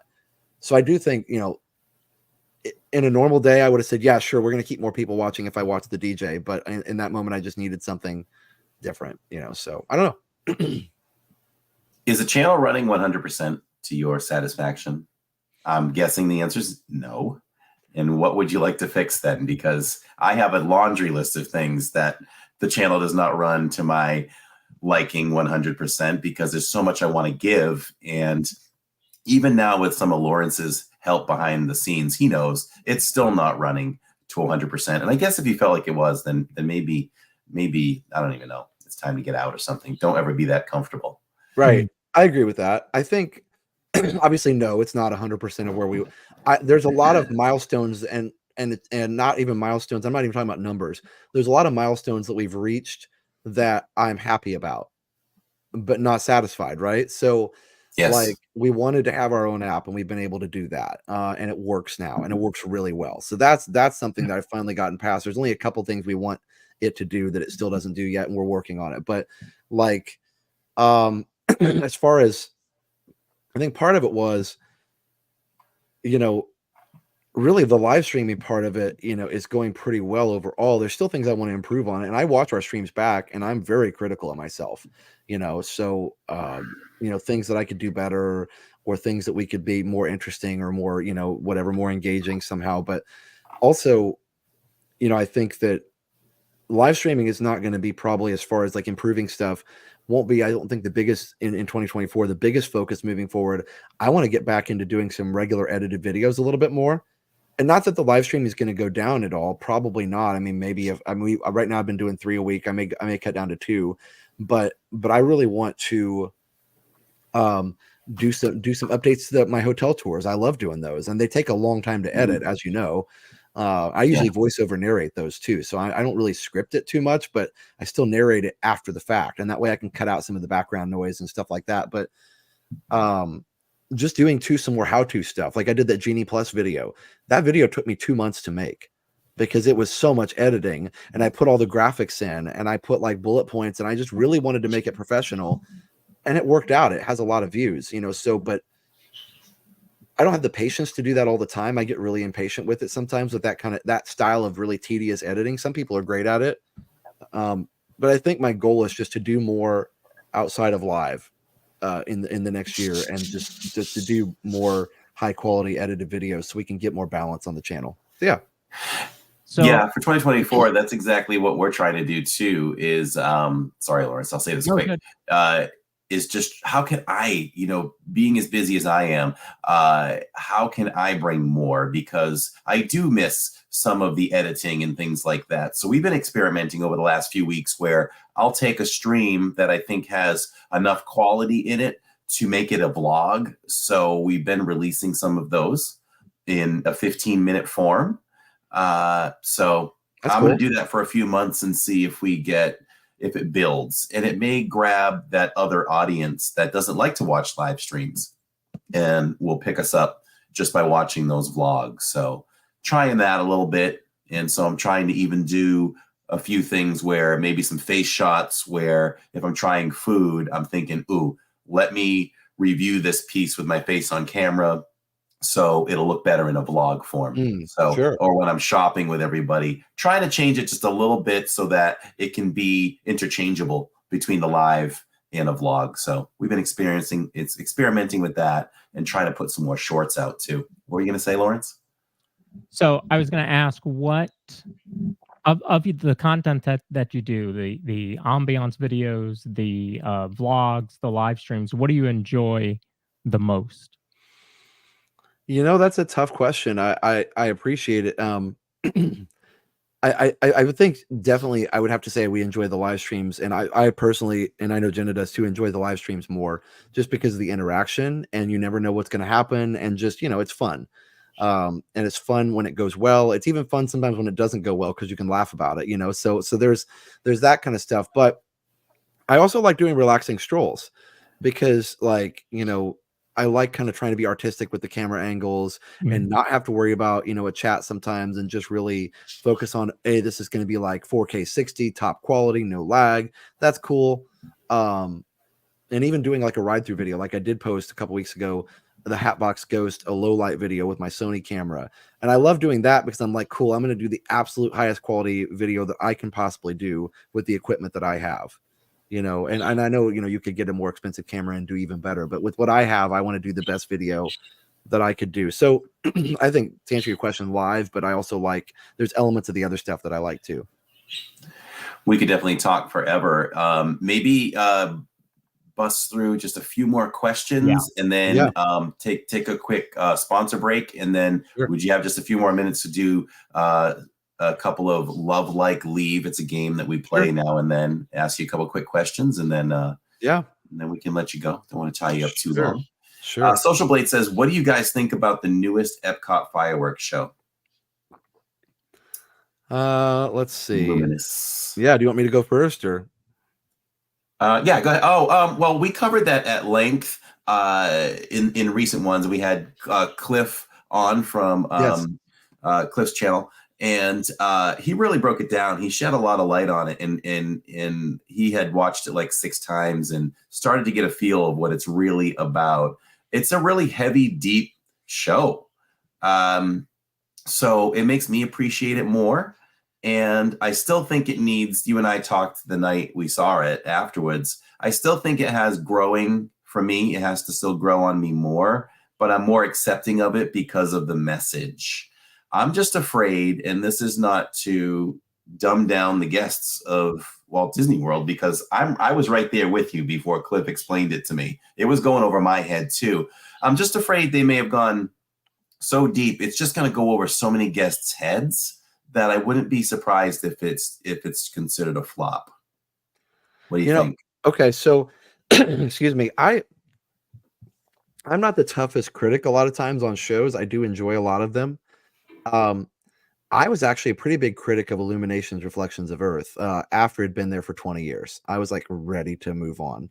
And I'm in the minority on that, and I'm okay with that. I've been very vocal about it. I didn't hate it. Not a big Illuminist. I mean, not a big fan of Illuminations. It was funny because you could tell how it played on a live stream to people who didn't know the show. Anytime we had July 4th fireworks or New Year's Eve, in the middle of the show where there's like 5 minutes with no fireworks, our viewer numbers would go up, up, up, up, up when the fireworks, and then down, down, down, down, down. I mean, we might say, I'm just throwing out numbers. Say it went up to 5,000 people watching when the fireworks started, and then it would drop, and I'm not exaggerating, it would drop to like 3,000 during the middle section. Because people are like, oh, the fireworks are over. They don't understand the show. So to me, that kind of showed that the show had some issues with engagement a little bit. So with that being said, the music was awesome. I love the music, but as far as Luminous goes, I think somebody said it best. Luminous is like if Harmonious and Illuminations had a baby. And I love that because it's like literally the same thing. Like it really is. There were great elements about Harmonious. I was a Harmonious. I know you were too. I was a Harmonious fan. Loved it. My favorite. I loved it the first time. I loved it the very first time. There was no getting used to it, period. And the first time with Luminous, I was like, okay, yeah, all right. And I just didn't really have a lot to say. And I told myself too, because I did a snap judgment of Enchantment and didn't really like it. I liked it, and then I talked to a couple other people and they didn't like it. I was like, yeah, you're right. I didn't like it. And then I really liked it later. So I said, okay, this first time I'm not going to make a snap judgment. I'm really going to watch it a couple times before I really decide if I like it. So the first time, what I realized is that there was some kind of obnoxious guests behind us when we watched the first one that were loud during the really emotional parts. And it took my focus away from really enjoying this. So the second time, we were in a very quiet place and I got to really dive in and feel it. And I really enjoyed it more the second time and also understood it more. I actually did understand quite a bit of it the second time. The first time I didn't understand it at all. I was like, okay, there was some songs and there's a heartbeat and we all like music. I was like, I didn't really, so it was very like, that was my dumbed down version of it. But as far as the show itself, I really enjoy the new original songs. I might have picked some different songs for the middle, some of them, but overall they fit together well. They're good arrangements. I missed the part of Harmonious where they did the songs in different languages to show the unity around the countries. Some people didn't like that. And I was like, no, that's what World Showcase is all about. Different countries coming together. So I do like the beginning where they do the roll call with the different fireworks around the lagoon. That's a callback to original Illuminations, not Reflections of Earth. So that's cool to me. A lot of people don't know anything before Reflections of Earth. And I'm like, I've seen original Illuminations and Illuminations 25. So I remember those shows. I don't know what the reaction to Illuminations Reflections of Earth was. I think people liked it because there was fire in the middle, so I think at the beginning, I think it was like, this is a cool show. And it was, but Luminous really gets me at the end when they have the hearts come out and the flower that goes out with the fireworks. And then when the choir goes a cappella at the end, I'm like, I get emotional every time. I'm like, they got me. They got the heart right there. Cause it's after they take you down to somebody died, which is really sad. And then, it's like you get into the ending where it's so like powerful and uplifting. It's really cool. And to bring it back with Frozen, I'm the first person to say Frozen is in too many things, but to bring it back to that song when you're in a duet and you're like, you got to listen up. There's somebody there. You just didn't know it because you felt alone. And I'm like, and then they use Frozen for that. Somebody's calling back to you. And I'm like, okay, that's really cool. I really like that moment there. Anyway. So yeah. Yeah, And I you're a like that they added musician, so person. I think being a musician, it probably hits you more than, somebody who doesn't understand music and music theory and that kind of thing. Well, yeah, exactly. And I think that's the thing is that, it does need, you're right. It does need to be understandable to somebody who doesn't have a music, background and degree. And I'm not really, I actually don't musically analyze the stuff too much other than like, I did notice that harmonious was all in the same key, Mm, which is kind of cool. And I don't know why they did that, but it worked, so, I take Luminous, that that's real unusual. it is. There's usually different keys for different songs, or you might modulate at the end. Usually modulations like the old 80s power ballads where you go up a half step to make it bolder and bigger, and now the singer has to sing higher. So that I think that happens at the end of Luminous. I'd need to listen to it again. But yeah, anyway, I like it. I like it a lot. I'm a fan. I like that you can watch it from 360. That's the biggest thing too. That Yes. Harmonious was like you have 3 choices of to where to watch the show, maybe 2, yeah. so that was hard. Yeah. Graphic Princess says, I've been wondering why some of the streamers no longer ride the rides or Yeah. it's very limited. For me, that's not me. And I don't think that's Josh. We ride I a ton go of on as rides. many rides as I can possibly get on. But others, to be honest, my opinion, I think some are afraid. They're just afraid to go on too much. They don't want to lose signal and lose viewers, so they're not as risky. Yeah. I know what rides we can do and hold on to people, but I try to warn people. I say, listen, there's Yeah. X number of you watching. I'm going to take a chance for this with you. Just do me the honor of hanging with us after this. Doesn't always work, but we try. But I think it's signal issues for a lot of streamers that don't want to do that. Do you agree with that? I agree. I think the other thing is when there's a long line, then They don't you want to don't wait. on a vlog you can do it because you can just stop the vlog and maybe every once in a while say, okay, we've been in line for half an hour. All right, now 45 minutes, but it's not boring to the viewer. I do think even streamers that are like, cool, I don't mind waiting in the line. I think the biggest thing is I don't want to wait 60 minutes out of my stream. If I'm only going to stream 3 or 4 hours, why would, I don't want an hour of that to be me standing in line. That's not interesting content. So I agree with you. I think that it's like you want to strike that balance and go on the rides, but then you also don't want that to be the majority of the stream. So there's a balancing out that's taking place that a lot of people might not be aware of. And so the same people that ask for you to go on a ride are the same people that'll complain that the line is too long. Right. And so you can't have it both ways. I think there's that, but also we all ride a ton of rides. Like we rode, I don't know what, Tuesday, I think I rode like 8 or 9 rides maybe because it was like a late, it was open till midnight. So I just kept going like on maybe not 8, maybe like 6 or 7, but we rode a ton. So I know you do too. So I don't know. Yeah, I'll even dip down. Of course, when I go to Magic Kingdom on like a Wednesday night and I know it's going to be like a 3.5 hour stream, we're on the move. And if on the move means, okay, wow, it's a really crazy night. Can't get on Haunted right now. Can't get on Pirates. Right. Okay, we're going to Dumbo. We're going to do Goofy's Barnstormer. We're doing Teacups. I'm going to get you moving on something. Yes, we're going to, exactly. We're going to do something. It doesn't matter what. Yeah, for sure. And it's a good opportunity to do those. Real quick, there's quite a discussion in the chat about having a camera on you and live streamers and all that kind of stuff. I've addressed that before, and I think with Jilly specifically, but here's the thing on that. We do try really hard. I know Corey does too, not to show people in the lines for extended periods of time. Now, you're going to be on somebody's video in the park. That's the way it is. It's a public place. There's no expectation of privacy in a public place. That's the way that works. But as far as, we try and be courteous of people in line. And so that's why a lot of times you'll look at our stream, if we're in line, we'll be pointed at the ceiling if we can't. Now, if there's a wall to one side and I can point at the wall, I'll do that. If I can point at something interesting on one side that's not a person, I'll do that. I try not to just like stare at one person, right? I'm not saying I'm always successful, but I try really hard not to like point it at one family or one person for an extended amount of time. There's times when people will ask not to be on the stream and I will tell them, yes, of course, that's fine. We'll make sure you're not on it. So I think that's the biggest thing on that one. And I think we all just try the best we can. And, at the end of the day, whether somebody's live streaming, vlogging, videoing, you're going to be on somebody's video. And even if you say, oh, they don't have a ton of followers, what if they make a viral video in front of the castle? They've never had a single follower in their life. They do something funny in front of the castle. It gets 10 million views and you were in the background.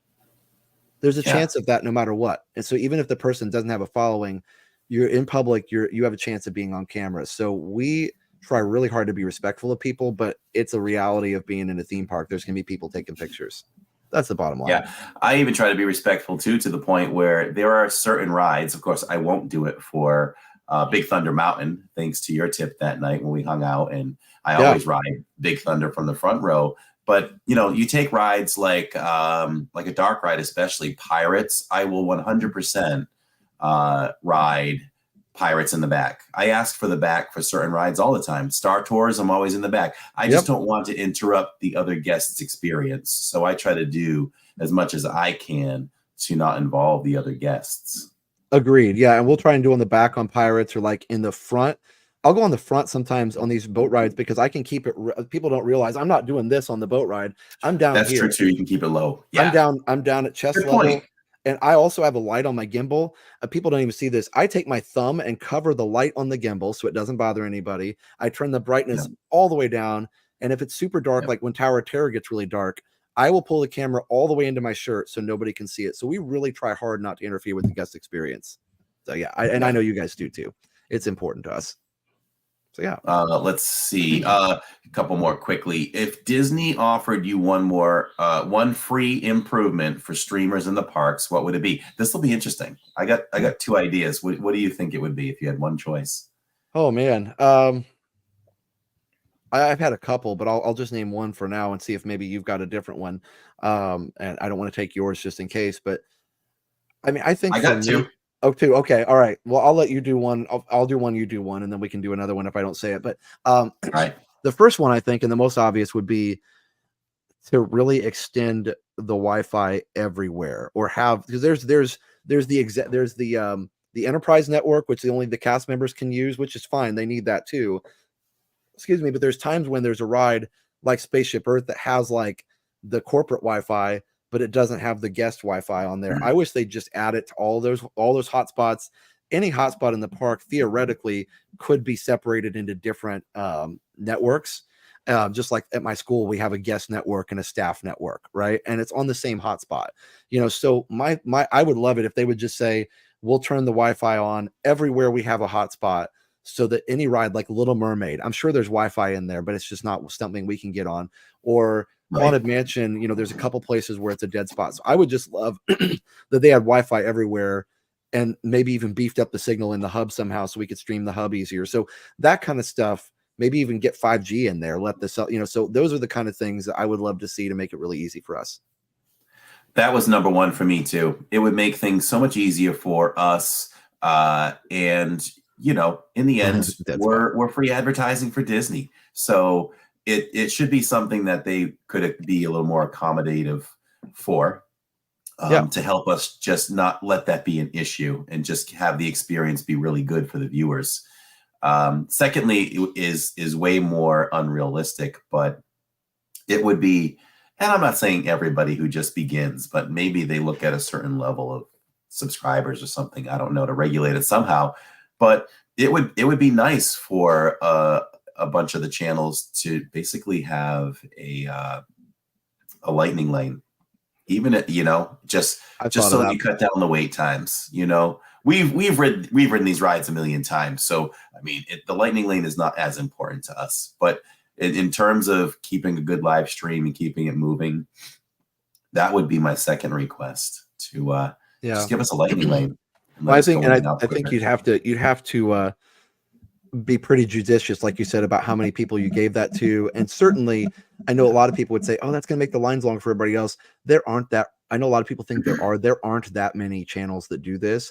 You're talking maybe giving it to like 10 or 15, maybe 20 people at the most that are really regular streamers. That I know there's more than that, but I think that people that maybe with they've been doing it for a certain amount of time or certain viewer count or whatever, but I don't think it would change, so you spread out 20 streamers. We don't all go live at the same time. You're talking about adding maybe one person to line every, once a day or twice a day or something. So it's not really, or maybe 3 or 4 people if it's a family.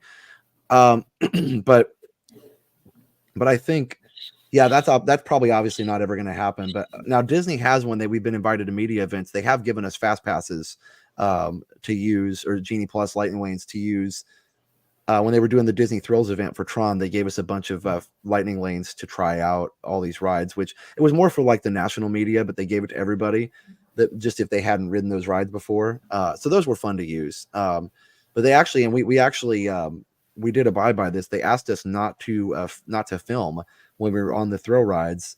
And I asked my rep, I said, "Oh, does that mean that later on we're going to phase out filming on some of these thrill rides?" And they said, "No." They said, "But because we've given you that, now we're responsible if something happens to your equipment or something like that. If you drop your expensive camera on whatever on Big Thunder Mountain, you know, and you're using our lightning lane, you know, then it could be a sticky situation." I said, "So we're okay to do it when we're by ourselves?" And she said, "Yes, 100%." That was from our reps. So, you know, that's the other thing is we all have, you know, we have a really good relationship with Disney. They know, even people that haven't been invited to media yet, they know who everybody is. They know what we do. They like it. They like what we're doing. They like that it's family friendly. It's not going anywhere anytime soon. If they ever do change the rules, we'll go with it. And there's something too that I think that would be, because they do have us and a couple others that they talk to a lot, you know, that's something too that we could have a conversation about. Hey, we need to make this happen. You know, and it's like, okay, cool, we can help you with that, or, you know, whatever. But basically all they've told us is the rules everybody knows. They don't want us walking around, and I've seen a couple people doing this and I've already kind of let them know, you know, but like, we're not supposed to interview guests. It doesn't mean you can't say hi to somebody, but we can't walk up to a random park guest and say, "What did you think about the ride you just rode?" Can't do that. Because it's interfering with their experience. So you can't interview. Now, if somebody walks up to us and wants to say hi, then that's their choice, of course, and that's fine. I can't interview cast members because they're obviously not spokespeople for the Disney company, so we don't want them interviewed. And then also, of course, we know not to stream in security and not to stream backstage. Right. So those are the things. That's all they said. They said basically follow the rest of the park rules, and we're happy for what you do. They literally said, "We know that people book trips while they're watching your shows." Wow, that's good insight. Yeah, so they're like, this is good for everybody. So they're happy about it, and it's, you know, it's something, it's not going anywhere anytime soon. And you know, if they change the rules, we'll change what we do, and that's fine. It's there. At the end of the day, they own the park, so we have to do whatever they say, and we will. Sure, and that's one of the things I try to mention most times when I close out a stream at this point, because we know Disney's watching, and I'll just say we want to thank Disney for allowing us to stream, because streaming is a privilege and not a right. Yeah. And that's just my shout out to Disney and thanking them. Let's go to one last question from the group. Anybody that we didn't get your question in, save it, because I'm sure Josh would love to come on again sometime, and we can try to get those questions in next time. Dana Bauerline says, "Do you guys ever wish you could go back to simply being a park guest and not a streamer? If not, then how does being a streamer make your experience at the parks better?" Okay, so the second part of that for me is, how does it make it better? I go to Disney all the time. I've been doing it for years. Josh has been doing it longer than me. If I went to Magic Kingdom tomorrow and I didn't stream, I'm quieter. I don't have to talk as much, obviously, but I'm quieter with the family. I soak it all in, a little more relaxed, and just kind of enjoy it that way. But sharing it with everyone is like taking new people to the park every time I go. And you want to say, "Hey, look at this, look at this." So the ability to stream excites me to show all of you every time, look what we're doing. Look what Disney has to offer today. So that adds 1,000% more excitement for me. And for us, there's a balance, and there's been a balance over time with our family in how we stream.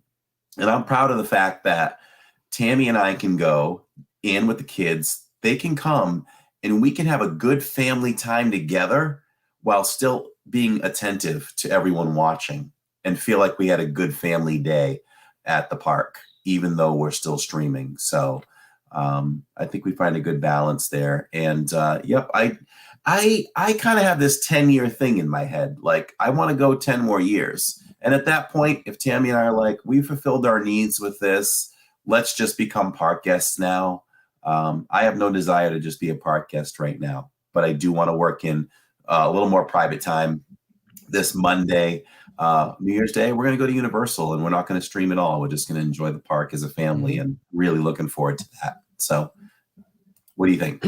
I think I don't think I would ever need to go back to being like a regular park guest and not being a streamer, just because I can still be a regular park guest. I feel like, excuse me, sorry, the Coke. I'm still drinking my Coke over here, because I got to have my Coke. So that's why I never drink anything with bubbles while I'm live. Yeah, sorry. Yeah, yeah. I don't know. I just can't help it. So so I think for me, I can be a regular park guest if I want to. I was at Epcot yesterday with Liam and some of his friends, like family friends and stuff. And I only ran into one viewer, and it was great. And we said hi, we talked, and we took picture. And it's always funny for the people that are with us when that happens. They're like, "You're famous." I'm like, "No, not really. It's just a lot of people watch us on YouTube." I call it Disney famous. Yeah. But in our own little bubble. In a certain little bubble, it's not, 180,000 subscribers still is a lot. Don't get me wrong. Like, we really appreciate it. But in the grand scheme of things, when you look at, Mr. Beast has 100 and whatever million, it's small compared to that. So I think that, like, as far as being a regular park guest, I can go with Liam tomorrow morning before the stream, and we'd be regular park guests. And the only difference is, I think this is what I have to work on, Corey, and focus on more, is even when I'm by myself before or after a stream, I'm like, I'm just going to go ride a ride and have some fun. I'm just going to go sit around. I'm going to go do this after or before a stream. And then I see something, I'm like, I need to take a picture of that. I want to take a video. I could post a short. And I'm like, stop. I have to just tell myself, stop. You don't have to take a picture of everything. You don't have to take a video of everything. Because I get in this mindset of wanting to capture everything. And I've been trying to train myself to, like, just appreciate memories with my eyes sometimes, and not have to always, like, get my phone out. So I have my phone in my pocket, the stream is put away, and I'll just be like, I got to take a picture. I'm like, no, you don't, so that's the one thing I'm working on. Even like the other night after we streamed, I was like, I saw something. I was like, oh, I need to take a picture. I'm like, no, I don't, so, but as far as being a regular park guest, I could walk in the park, tomorrow morning, like I said, and just do regular park guest things and never stream until, 6 o'clock or whenever. And it would be fine. So I feel like I get the best of both worlds. And I love what you said about, like, showing it to the viewers and, like, being excited to show them. Like, I love taking people on tours of the park, not like official tours, but like friends of mine, and saying, hey, let's check out this thing you've never seen before. Just sharing the park with them and stuff that they don't know. And we do that on the streams all the time. Yesterday we were with this family, and they were like big fans of Wish. And I'm like, did you know that Spaceship Earth has a Wish show on it? And they're like, what? And so we went out there and watched the show, and they were blown away by it. They didn't know that was there, so anyway, so I think that's just, like, I feel like I can be a regular park guest too. Do you feel that way? I feel like I can change over to that mode still. Yeah. And like I said, we're trying to make more effort to try to get out to the parks more without streaming, to really take that in, because I don't want, like, say we go 10 more years. I don't want to go 10 years, look back and go, wow, we didn't really have a lot of private time together. Right. And regret it. I think a short-term plan is the kids are getting older. So when they start to vacate the home and it's just Tammy and I, we're hoping to move closer. And then if we do that, we can definitely do a lot more private time in between. Sure. So that's kind of my hopes for the next maybe 5-year plan or whatever, to do that. So yeah, it's good. It's good to have a plan. We don't have a plan for how many years, at this point. We're just going to keep going as long as we can. And, we'll just see how it goes. I mean, I don't know if I retire from teaching and I keep doing this, I don't know. It's I right now I'm planning on teaching until Liam graduates, which is 11 more years. Okay. See, so yeah, I think for you, you decide, okay, how much, how much of the revenue from the channel can I live on, and my teacher pension, whatever that might be, you decide all that. For me too, because people ask me that, and I'm like, well, I don't know. I would just have to see. My ultimate realistic goal isn't, well, in 15 years I'll retire and I'll just take my pension or whatever, and then take whatever the channel. I mean, that might be nice, but I don't know. We'll see. I don't really have anything in stone. I'm just like, 10 years. Let's see where we're at, and we'll decide. You know, there might be a point, maybe in less than 10 years, I cut my hours to 30 or something and spend a little more time in the parks, and you know, the revenue from the channel will take care of that. So glad everybody has joined us tonight. Definitely subscribe to Josh if you're just meeting him for the first time. If you are, you are living under a rock. But anyway, I'm glad to introduce Josh to you. Like you said, Josh and I have these kind of conversations all the time when we're able to get together after a stream and things like that. We really do enjoy talking things. And I know I've taught him a few things. I don't even remember what they are at this point, but it always makes me happy when I've taught him a little something that he didn't know. So we love to share that stuff all the time. I think the biggest thing you taught me real quick, and this was you know, was you first, and then between you and Ron, but I was like, okay, I really have to get AT&T. You know what I mean? Because all these things were working on your stream, and you were like, oh, I think you should get it. And I'm like, I don't know. And I finally got it. And so that was the biggest thing. Okay. Like, you convinced me, you and Ron both, but you convinced me to get AT&T because watching all these things work on your stream. And I'm like, okay, well, you know, this is, yeah, I need to do this. So, you know, that kind of stuff is invaluable advice and things. And I don't know, I mean, there's been so many things along the way. Well, if we meet up after a stream, you know, with a lot of the streamers, you guys don't see this, but you know, we'll hang out, we'll talk, we'll take the ferry boat together, you know, whatever, and it's great. Yeah, so I'm super fun. Yeah. I mean, you know, you guys don't seem, you know, to lag very much. So if we have you on in the house or whatever, you know, and there's a little bit of lag, maybe you caught a little lag on Pirates or something, Tammy will go, oh, Josh is frozen. And I'm like, what? Wait, let me see. What? Where did he freeze at? There? What part was he at? And I really hate operator error. Yeah. Oh God, I sabotage our channel all the time.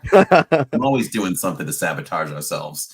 Start a second stream, but it's the wrong stream. And you know, oh, I was going to ask you. Yeah, I have backup streams for every park. Are you prepared for that? Like, I really have never noticed that you guys have ever lost a stream. Are you prepared if you lose a stream to jump right back into another one, say at Magic Kingdom if you're at Magic? Not usually, no. Now I have on my phone, I use a remote desktop app so I can go into my phone because you can't really make a stream from your phone very easily. No, I wish YouTube would do that. They just don't do it. There's no YouTube people going live, what we call IRL streamers that walk around with the stream. We're still very much in the minority. The majority is this people sitting in their houses with full access to a full desktop computer where they could very easily just click, make a stream. And it's no big deal. If you're gaming and you lose a stream, if you're podcasting and you lose a stream, it's no big deal. I mentioned that to our YouTube people one time, and I was like, we need an IRL live streamers control panel. And they were like, they're like, yes, we realize that, but getting a development team on it right now is just not in the cards because I think they feel like their target audience for that is small and the multi-billion-dollar corporation is not ready to spend money on that yet. So, but to answer your question, there's been times where we had a long all-day stream where it's going to be past 12 hours. So we needed to have a second stream ready where I accidentally ended the stream before we used our app. Now I actually ended it early. And so luckily it was far enough into the stream. I was like 5 hours in or something. I'm like, cool, I guess we'll just start the second part. And so I started it way earlier than what I thought. We haven't killed a stream for a couple years now, which is good because for a while, when our other app broke and we were just kind of using it like without having it connected to anything, it wasn't connected to the chat or anything. Everything was manual. I was ending it manually. I was ending everything through the desktop computer, you know, so that was like, there was no way I was going to accidentally log into my home computer, you know? So there's that. Right. But I mean, I have very feverishly logged into a home computer. Sometimes at Brits at his computer, I'll be like, can you set up a stream? I need it fast, you know? So it's happened a few times and Jenna always is with me. And when it happens, luckily, and she's always like, take a breath, stop, calm down. It's going to be fine. You know, cause I always get upset. Like, oh my gosh, I can't believe we had so many people watching and I mess it up. You know, I'm so mad at myself.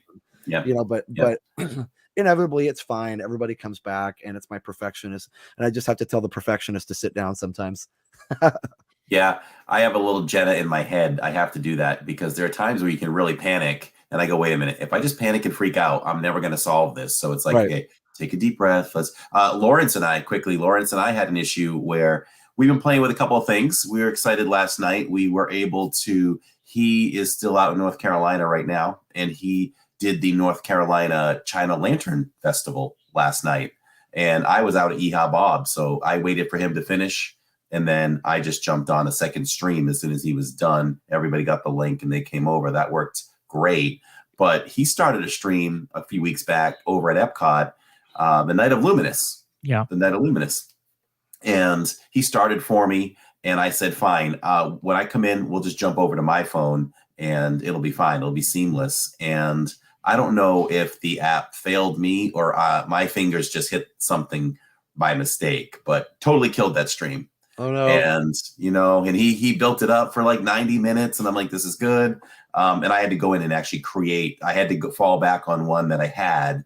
And that the only reason why I have backups is in the past, probably with my previous Samsung phone, I would lose some streams with Streamlabs. So I needed to have a quick backup. Don't really need that anymore, but I just feel better having that safety net. When Prism has gotten a lot better, when I used Prism years ago, because I thought that it was I missed the dress code. Remember, I'm wearing a People Mover shirt. You know what? That's my fault. I love that shirt. I have that one. I missed it. I thought about that yesterday. Like, I should text Josh and say, hey, if you have a button down, definitely put it on. So I don't actually. I don't. Do I have one? I have a Star Wars kind of thing that might have worked, but I'll have to see. I don't have a lot of that, but I like how, you know, Moa J and several people said, you know, they would always come back, and that's what I keep. I think I know that now. Yes. If we mess up, people will come back or they'll watch the replay and life will go on. But I was using Prism with iPhone when the iPhone first came out with like 3 cameras and had the zoom camera, and Prism was one of the only apps that would actually let you use the 3x zoom. And I was like, I want to do that. And so I used Prism, but what I realized very quickly is that the earlier versions of it, you just hit one button and the stream's over. And I'm like, ooh, that was quick. You know, so it was a little bit too easy to kill the stream. But hopefully that's improved. It has. What I've learned is it hasn't improved for the iPhone, but it has for Samsung. Yes. So the only drawback I'm seeing with Prism right now is on your hot days. When it's really hot, Prism kind of jitters. The screen jitters. So I'm finding that I have to start maybe an early Saturday with Streamlabs. And then as the day cools off a little bit, I'll jump back over to Prism, because Prism gives me the capability to run graphics and animated ads and things. And I just love playing. I love playing. Those are toys for me. So I just love doing it, you know? So yeah. No, so there's so many things. We've gone through so many different apps, and yeah, it's fun to play with that stuff. That's the other thing I'd like to put on our new app is overlays. Like we don't have the ability to overlay anything over the stream yet, but it's something he's working on. It just wasn't a priority. But yeah, I mean, you know, just having all that ready to go and being able to see it'll be great. You'll have fun with that. And those are behind the scenes conversations I've had with Neil for like probably a year and a half, you know, because we always talk like, hey, how can we grow better? How can we progress? And, he'll talk about things like, well, nobody else is doing graphics. Maybe you shouldn't do that. And I go, maybe we should, because we're the only ones doing it. You know, well, I think some people are going to like it. Some people aren't going to like it. You have to, on that kind of stuff, you have to feel what feels right to you. And if graphics feels right, then you do graphics. You know, I think some people do an intro to their stream every time. Some people play a little video intro the stream every time, and some people don't. And, you know, so there's no right or wrong way to do it. You know, I think it's just whatever feels right for you and for your audience. You know, it's great. One of the things I've been happy about being able to do with the BRB system is, like, I go to Space Mountain and I told everybody, well, if they say for some reason I can't do it, because every once in a while you get that cast member that says, nope, sorry, you can't do it even when it's in the thing. And rather than argue, I'll say, I might say one time, well, I have been allowed to do it. Can you check with somebody really quick? And if they can't, then I'll be like, okay, I can put Space Mountain Christmas overlay. I already have it loaded up. I can just push play on the BRB and it will play that video. And it's not live, but I'm like, I'll just keep it looping until I get off the ride. Yeah. So that is one thing that is nice to be able to do now. But no, Catherine, I don't have a wardrobe department. I need some help with that. Yeah. Maybe I need to get some of Nate Agent Mr. Morrow shirts. Yes. Oh God. I wish we could hook up with Nate's sponsor right there. They make great shirts. Oh, they do. They do a good job. Good for Nate. Okay. So what we'll do is we'll just hit up our sponsors quick, and then we'll come back for a quick little 5-minute love like leave with Josh, and then we'll let him go, because we could talk forever and we kept way too long for sure. I would love it. Gotta get back to that puppy. So, Yes. all right, we'll be right back. Looking for a home that offers the perfect blend of luxury, comfort, and convenience with Disney World in your backyard? Victor Naraki is a licensed realtor with Vision Home Real Estate LLC. He is here to help you find the home of your dreams. With over 13 years of experience in the vacation home market and a proven track record of success, Victor is the perfect partner to guide you through every step of the home buying process. So why wait? Visit DisneyAtYourDoorstep.com today to learn more about Victor's exclusive range of properties and schedule a viewing with him today. Your dream home is just a click away. If you're planning your next Disney vacation, consider booking with Your Magical Adventures Await. Claudia is a Disney travel agent who can create a magical adventure to any Disney park worldwide, including Walt Disney World in Florida, Disney Cruise Lines, Alani Resort in Hawaii, and guided group vacations with Adventures by Disney. She can also plan Universal Studios trips. The best part? If you book with her, her services are free. Disney pays her to help you create a seamless, magical adventure.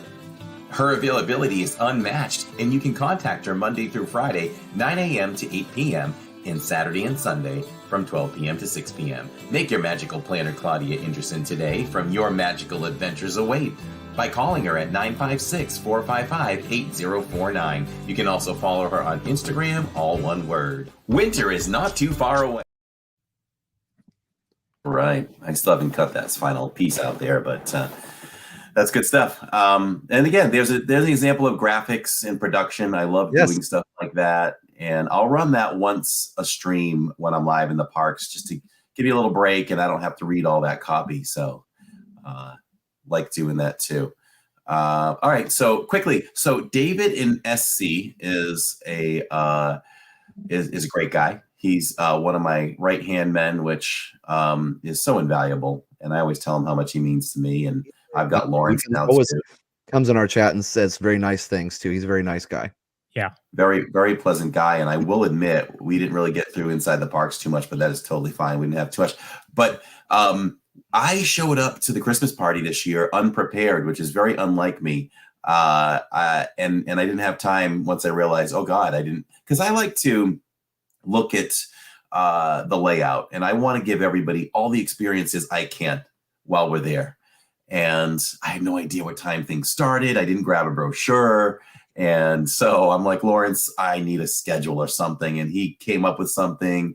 And David is a hero. Like, he just pops in at times when he thinks he needs to help, I think. And he's like, I'm at the parade, and I thought it started at 8, and it started at 8:30. He's like, hey, when the parade's done, head over to Adventureland, go see the what were they called? It was the Cowboys that were singing in Country Bear. Reindeer Wranglers. Yeah, he goes, 9:30, go over there. Boom. I went over, and then I texted him like, okay, I'm going to order some food because I want to try a couple things over at Pecos. He's like, you don't have time. You got to get to Main Street for the fireworks, then move up at 10:30 for the show. And I'm like, okay, I'm just doing whatever you and Lawrence tell me, because they saved my butts the other night and made me look really good. Okay, so quickly, David sent in 3 questions. It's a game we like to play called Love, Like, Leave. So for Josh, you have to love one, like one, and leave one. The first section is rides: Haunted Mansion, People Mover, and Pirates. Oh, those are my 3 favorite rides. Okay. You know what? Same for me for Magic All right. Kingdom. Well, here's what I got. Here's what I got to do. I got to do it like this. It's going to be a really hard one. I've got to love People Mover because that's my favorite. I've got to like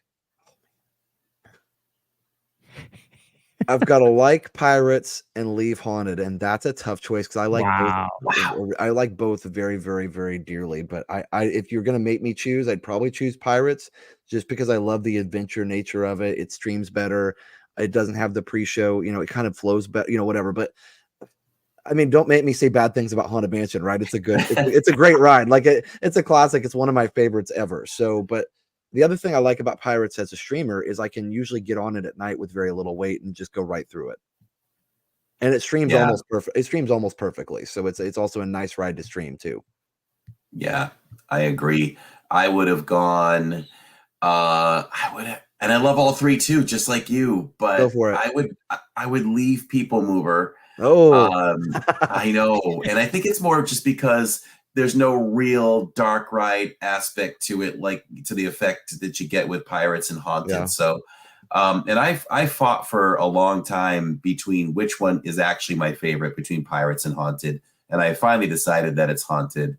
So I would like Pirates, and I would love Haunted.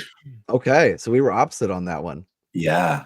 That's awesome. Two more. Nighttime fireworks. Love Like Leave. Happily Ever After. Wishes. Illuminations. Oh, okay. He's like, okay, that's not that bad. That one's easy. Love, Happily Ever After, Like, Wishes, Leave, Illuminations. I agree That's with you. easy, You, Lawrence? easy. Gosh, I only remember Happily Ever After, so Okay. I might agree with the two of you on that, based on what I've seen. Yeah. From Cliff Flicks. Just to include you too, for number one, where do you sit on People Mover, Haunted, and Pirates? Probably love People Mover, like Haunted, leave Pirates. Okay. But it like Josh said, that's tough. That's a tough one. It's really hard. My wife always says I'd hate to have to live on the difference between those two rides. Yeah. I mean, Yeah. literally. So yeah, for anybody saying why did I hate Haunted, I love Haunted Mansion. Don't get me wrong. If you're forcing me to choose, that I would have to choose that, but it's a very slim margin. Mm-hmm. For sure. The last one, parties. MK Halloween party, MK Christmas party, Epcot's New Year's Eve party. Oh, that's hard too. I know. The Halloween and the Christmas makes me just, my love for Christmas is greater than Halloween. But I just think that the Mickey's Not So Scary Halloween party parade, boo to you, is, oh God, it's so good. But there's something magical about the Christmas parade. Like, I can't believe my eyes when the snow is falling and Mickey and Minnie are in their outfits on that magical float. The soldiers and just hearing them hit the pavement. Yes. What do you think, Josh? Golly, I don't know. I'm gonna say love the Christmas party. I think that probably is my favorite.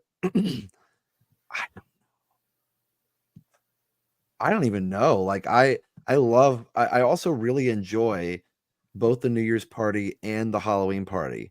If I had to pick one, again, living on the difference, man, I'm talking like 0.9999999. Yeah, 0.0000001.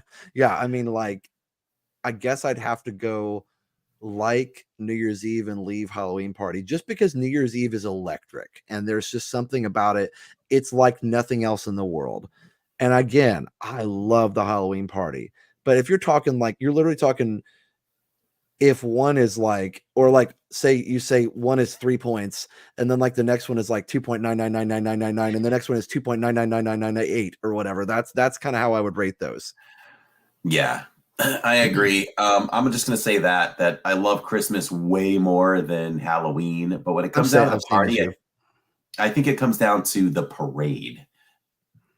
And the parade is so cool for the Halloween party. So I'm going to give that very, very, very slight edge. I'm going to love the Halloween party, like the Christmas party. I'm just going to have to say leave Epcot because I've never experienced it yet. I've only experienced it through your eyes at Resortv1. Yep. So this year we are out of the parks just for that week coming up at this point. And Lawrence is going to be there. So Lawrence is going to actually stream it as well. So looking forward to watching both of you during New Year's Eve. That's the first time that I'll be at the Epcot New Year's Eve. And actually, my family had decided to go this year because we watched Josh's stream of it last year, and then decided to stream it too. I like doing all the tough ones. I did the Mickey's Halloween party, and now I'll do New Year's. There you go. Eve. Yeah, for sure. Thank you, everybody, for joining us. Thank you so much for definitely subscribe to Josh. If you came over from Josh and you like what you heard from us on this end, definitely subscribe too. And like Josh said, watch us together, watch us separate, whatever. Just enjoy, and we'd appreciate that anytime. I love when people come in I feel like your viewers, Josh, are so polite, and they'll come in and say, "Hey, I came over from Josh," and I just thank them for coming, and certainly don't expect them to watch us while you're live. I think that I totally understand that with people, but certainly if you found us interesting, definitely come over and check us out, and we'd love to have you back on again sometime, my friend. Sure. Absolutely. Maybe we can get Jenna on the next time too. Yes. But no, it's so cool. Like you have so many different options for streams, and I got Stream Finder on here that's got a list of all the people and everything. I think it's great. I think we all support each other. Somebody asked a question earlier we didn't get a chance to go over, but just like really quick, mentioning other channels' names in the chat, as far as that goes, we've been a little bit more relaxed about that lately. I think as long as people aren't like saying, hey, so-and-so's live, go check it out. Like that's kind of rude, I feel like, but also as long as they're like, oh, so-and-so is close to you. Okay, well, that's relevant. So we kind of let that one go a little bit more now. I think it's at first you kind of like don't know what to do with it. But I think now that we're all really like working together even more than ever before, I feel like if somebody says, I've instructed my moderators, if somebody says, hey, Living in Diz is over there, like, oh yeah, he already texted me. I already knew he was there, or whatever. Like, so I think that's so cool. And, I think viewers, they love it because they like watching both of us or, however many of us, and they like it when we come together. That's like, a crossover episode, like when, your two favorite TV shows get together or something, so I think that's fun. Right. Yeah, for sure. All right. Have a wonderful evening for all you watching live. Anybody watching or listening on the replay, thank you so much for watching. And I got to talk to Lawrence a little bit more after this. He informed me that he found some website where we're one of the top 10 podcasts in the world. Yeah, that's awesome. There's a website called Listen Notes, and it ranks all the podcasts in the world. And globally, we are in the top 10. That is crazy. That's good nuts. For you guys. I need to look at that. Again, if I would have known that, I would have dressed up. I'm just kidding. I'll wear my button up next time.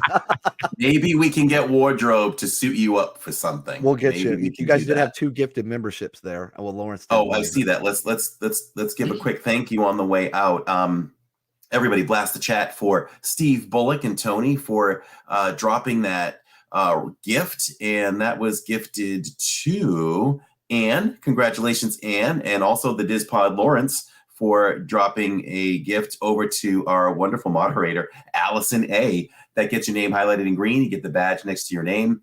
You get the exclusive use of all the emojis, and you get your name in the credits at the end of future live streams. So congratulations. Enjoy that for 30 days and have a lot of fun with that. And blast the chat also for Catherine Silverio for that $4.99 super sticker that says, what is that, a 10? And some other things, a balloon or something in the heart. We love you, Catherine. Super chat. Oh, that was cool. And Kungaloosh. Yeah, we've got he's working in some sound effects over there, so that's fun. That was really fun. Yeah, we just have the generic ones on there. So I'm gonna have to talk to Lawrence and see with all the magic, man. That's so fun. I don't know. Thank you, by the way, to all the Resort TV1 viewers that came over. I mentioned it on the stream a few times the other night, and Lawrence was in there. So thank you so much for coming over. Definitely subscribe over here if you haven't already. And thank you to all the Living in Diz people for being so supportive of us. I know there have been several Living in Diz people that have come over to our stream when you guys aren't live as well. And so I think it's really fun. So thank you so much, for coming in and supporting both channels. I think you'll find that we have this, you can tell already 2 hours tonight. We have the same values. We have the same goals, and we just both bring our own flavor to it. So definitely watch everybody. Yeah, for sure. All right. We'll see y'all next week. Next week starts season 2, episode 1, in front of our first live studio audience from the Verbo in Orlando. So that's going to be a lot of fun. Yeah. Lots of fun. Have some surprises there as well. Have a good night, everyone. Thanks again, Josh, for joining us. Feel free to hang out for a moment if you want, but if you have to go, you can certainly head out too. All right. Have a good night, everyone. Thanks for watching. Subscribe. Watch Josh tomorrow night. You're live from. It's a secret. No, it's a secret. We'll be live tomorrow from somewhere that's not. Oh, how about this? I'll give a hint. We'll be live from somewhere tomorrow night that's not Epcot or Magic Kingdom. I narrowed it down. Okay, there you go. And we're live. Kingdom. Yeah. He's doing Animal Kingdom. We're live, 2-part stream on Saturday. We're doing, I don't know if you know this, Josh, but there's a Skyliner Resort scavenger hunt. So we're going to do that. I did not know that. You have to find you have to find like 5 items at all the related resorts. So we're going to try that live. Hopefully we can complete it. And then we're going to do a part 2 over at Disney Springs where we do the final Christmas tree stroll. Assuming the trees are still up. They should be. Right? Oh yeah, no, they'll be up. They'll be up well past New Year's, so you should be fine. Okay, good. All right. Thanks for watching it and listening, everybody. We'll see you when we're live. All right. Thanks for having me.